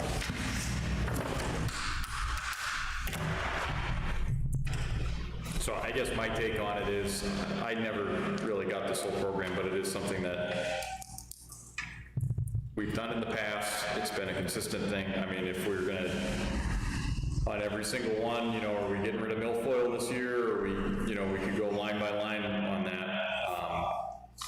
They've done a tremendous job with the volunteers for the Kingston Lake Association. I agree. All summer long? And for several years. I mean, they monitor those boats as a volunteer basis that we don't have to do, and it has kept our lake very, very clean. I can't imagine not supporting this, to be honest with you.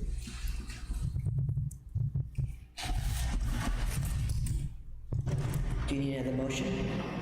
I made the motion, you second. Well, actually, they didn't second it. I made the motion, you corrected the dollar amount for me, but. Okay. So I'll second it then. Okay, motion and second. Further discussion? Hearing none. Alessio? Yep. Briggs? Yep. Coombs? Yes. St. James? Yes. Wilson? Yes. Okay. We'll entertain a motion on the minutes. Did you want to talk about Cindy's vacation? Did you grant that or not? Non-public. Yeah, Oh, that's a non-public? I don't. I do want to talk about that grant, though. There's a reason, because it Well, Rich is lets here. everybody know you're gone. What did I skip? I had it back, I think, under fire chief. I had given you the information about the grant through the state, and I had talked to Rich and Graham both about it. The question is whether we want to wait and do everything with FEMA, or you want to put certain things on this state grant. We're allocated up to $147,000 for buildings, elections, human services. It's not for emergency fire police. Well, that's good. So there's two pots. One is FEMA, one is the state. There's two different pots of money. I would just ask, I'm not sure the finites. Cindy would have to take a look, and I could get her the answer she needs, but we gotta be careful because certain things, if you go right to the FEMA, you won't be able to go back to the state for the match. And the percentage is different. Yeah, so there's kind of, I would hope she would do her due diligence and do that for the town, but if she needs any guidance, I can absolutely help her with that. Talk about a bit, I've already been talking to her about separating anything that belongs in the emergency line. Yep. You know, like the masks and the, you know, stuff, anything that was ordered for fire or police, that's not what we're gonna include, only for cleaning this building, man hours, disinfecting, the machine that they're buying for that. The library would come under that. I think so, yeah, 'cause Yes. it's a town. The library would come under the The town town, building. not the FEMA, not the emergency. Right, and the little things like the cell phone and the speaker and, you know, whatever. And if we retrofit our office to make it safer, like we can include that. Yes. Yeah. I think it's separate from the emergency enough that we can make that work. Yeah. Yeah, it depends on how she bills it, because, yeah, for maximum, yeah. And I'll talk to her about the matching funds, make sure nothing interferes with that. Yeah.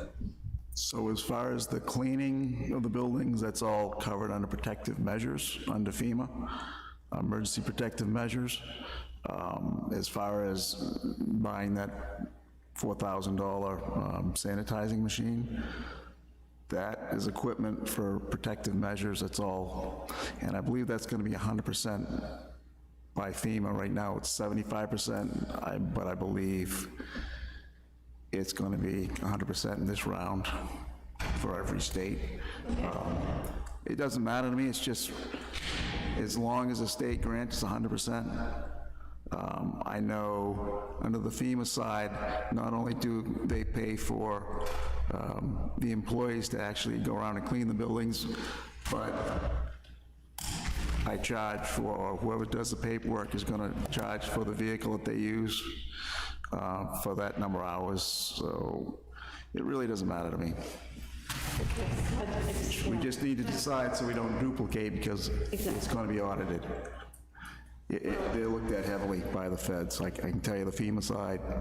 Gonna make sure you're not double dipping anything. Better make sure that you're not. Well, I have to imagine that state money is gonna come to us a lot sooner than the FEMA money. Yes. It's only from now till, Oh, I don't think you'll see FEMA money until this time next year at the earliest. With every town in the country with a handout to FEMA. I know how long it takes to get money after a snowstorm or a hurricane or an ice storm. It takes 6 to 8 months.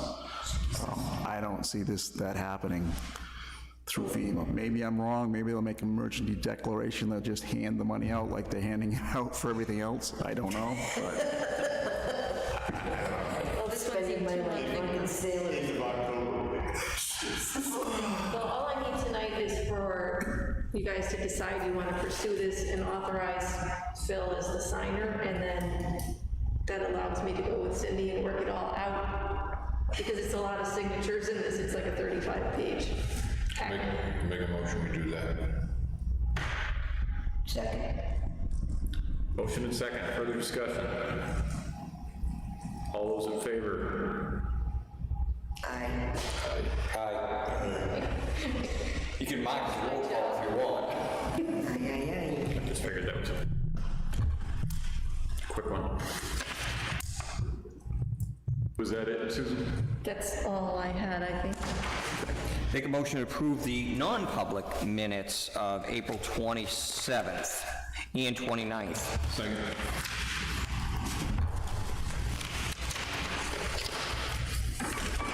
Okay, motion, further discussion? All those in favor? Aye. If I have to.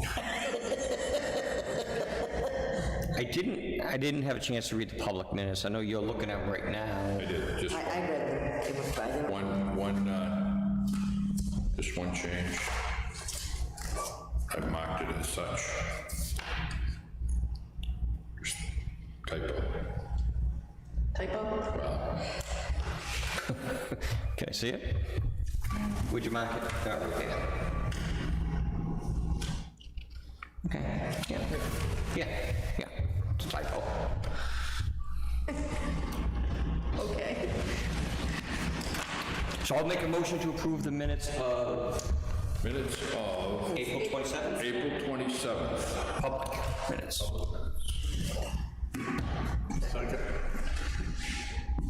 Okay, all those in favor? Aye. All right, unanimous. All right, our next meeting falls on Memorial Day.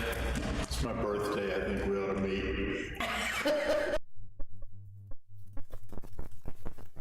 It's gonna be 2 weeks. Go do it on Tuesday. Or do we want to come in next week? Well, one thing I'd like to discuss with the board, and this provides a perfect opportunity to do it, is a day meeting during the week, so we can meet with department heads and just make sure that we're addressing any needs. Was the end of the date here on Memorial Day? Wednesday of that week. I'm just gonna say Wednesday, so. Anybody? Sure, that's fine.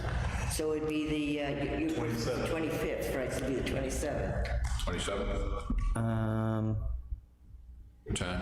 0900. What time?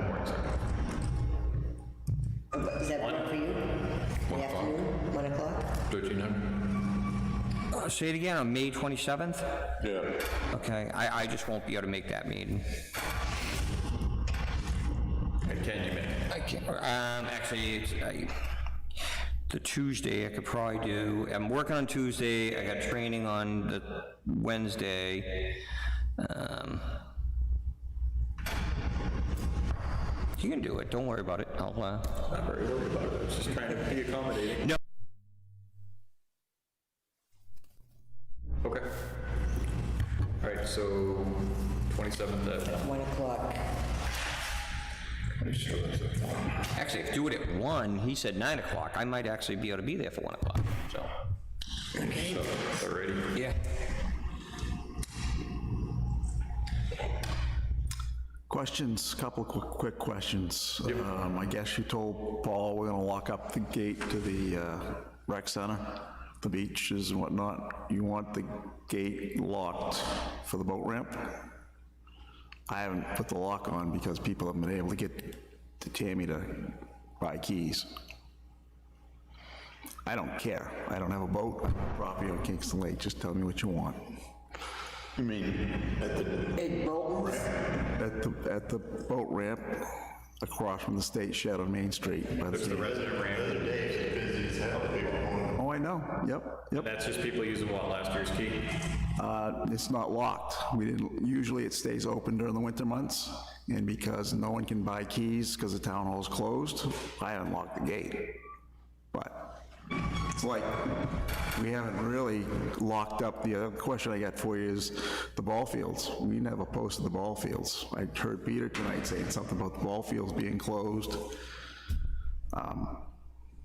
You got people out there using the ball fields to walk their dogs, so their dogs can poop on the baseball field because the dog park is closed. How does that make sense? But anyways. You know, the schools shut down. There's a purchase order for Alpha, was that for the boat keys, or no? Did she already buy boat keys this year? Yes, the locks were changed and we have keys downstairs, but again, They can't buy it. Yeah, can't buy yeah, them. I get that, so how about if we, I mean, we'll open it up, right? I mean, We'll just use it for next year. I mean, the keys, but we can't handle that kind of volume with people. I mean, there's what, 300 keys, or how many keys are there? She sells a lot. a couple hundred at least. Yeah, that's just, how about we just lose, we can't have that volume. yeah, leave it for last year's key on there and last year's lock? It's, all right, so you want the locksmith to come back and change it back to the No, we last just have year's? to leave it up. No? We rekey. It is, but it's been rekeyed. Oh, okay. New keys were made Oh, didn't realize. before this happened. Most people probably threw last year's key away because they know the procedure. So I think the beach though, couldn't we shut that beach because that's different? I mean, not many people use that. At the rec center? Yeah. So it's all the same key. So if you buy a boat launch key, it also gives you access to the, But I mean, we're closing beaches, right? Isn't that what we're supposed to be doing? yeah, I don't, Well, I mean, he's talking about the one at the rec center. When you close the Yep. rec center, so. I'll put Let's take padlocks one in. beach at a time. We don't know what's there. They could open up the beaches tomorrow for all we know. But our beaches right now are closed. Close to be, Right. but it's open. That's why I suggested we shut the gate, lock it. And I don't have a problem with that. Just the boat launch too, that's all I'm trying No, to, I think that's different. Those can be opened by the governor's order, okay. but the beaches can't be. Ball fields? You want me to at least post them? Well, No dogs. There's clearly signs that say no dogs, but they're out there walking their dogs because the dog park's closed. And I don't see any of them carrying bags, so I know what that means. I'm not a smart guy, but I'm not dumb either. But that means they don't have bags down the dog park either. That's awful, you know, inconsiderate. All right, so what's the board's pleasure? Leave the boat spot unlocked, but lock the beach part? yes. Yes. That's fine. Makes sense. Ball fields? Lock them. You want to post the beach up here, Should be. Greenwood? Greenwood? Might as well get ahead of the cyanobacteria anyway.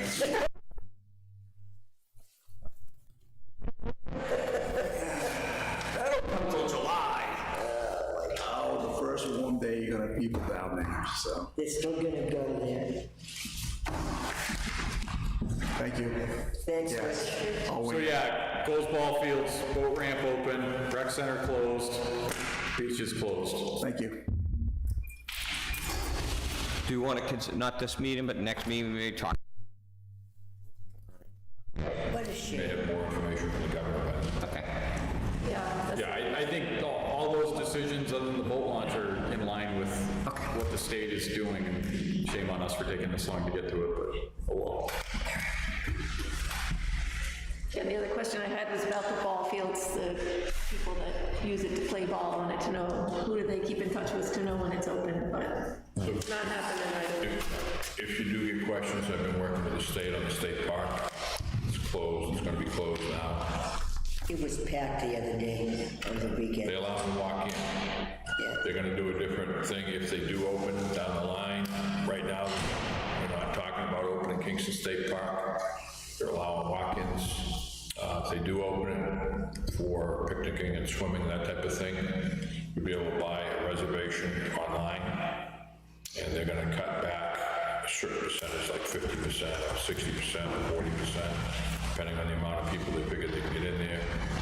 So it'll be cut back. You get a reservation online, there's no money exchange, you send your money in or by credit card, and they'll have somebody at the main entrance to the park. You know, you got table number 21, that's it. It'll be all sold for that week, that day, whatever.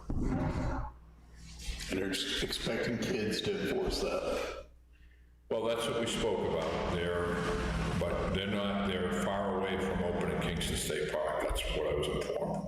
Like, they want to open all the walking trails and hiking trails and all of those types of things, especially in the northern portion of the state. But they realize the southern portion of the state has other issues. Yeah, our numbers are still going up. Yeah. So we had a lengthy discussion about that. All right, well, that will conclude the public portion of tonight's meeting, and stay safe. Got that, Ad? Did we address your question for non-public? Make a motion to go in non-public under RSA 91A:3, Roman numeral 2A,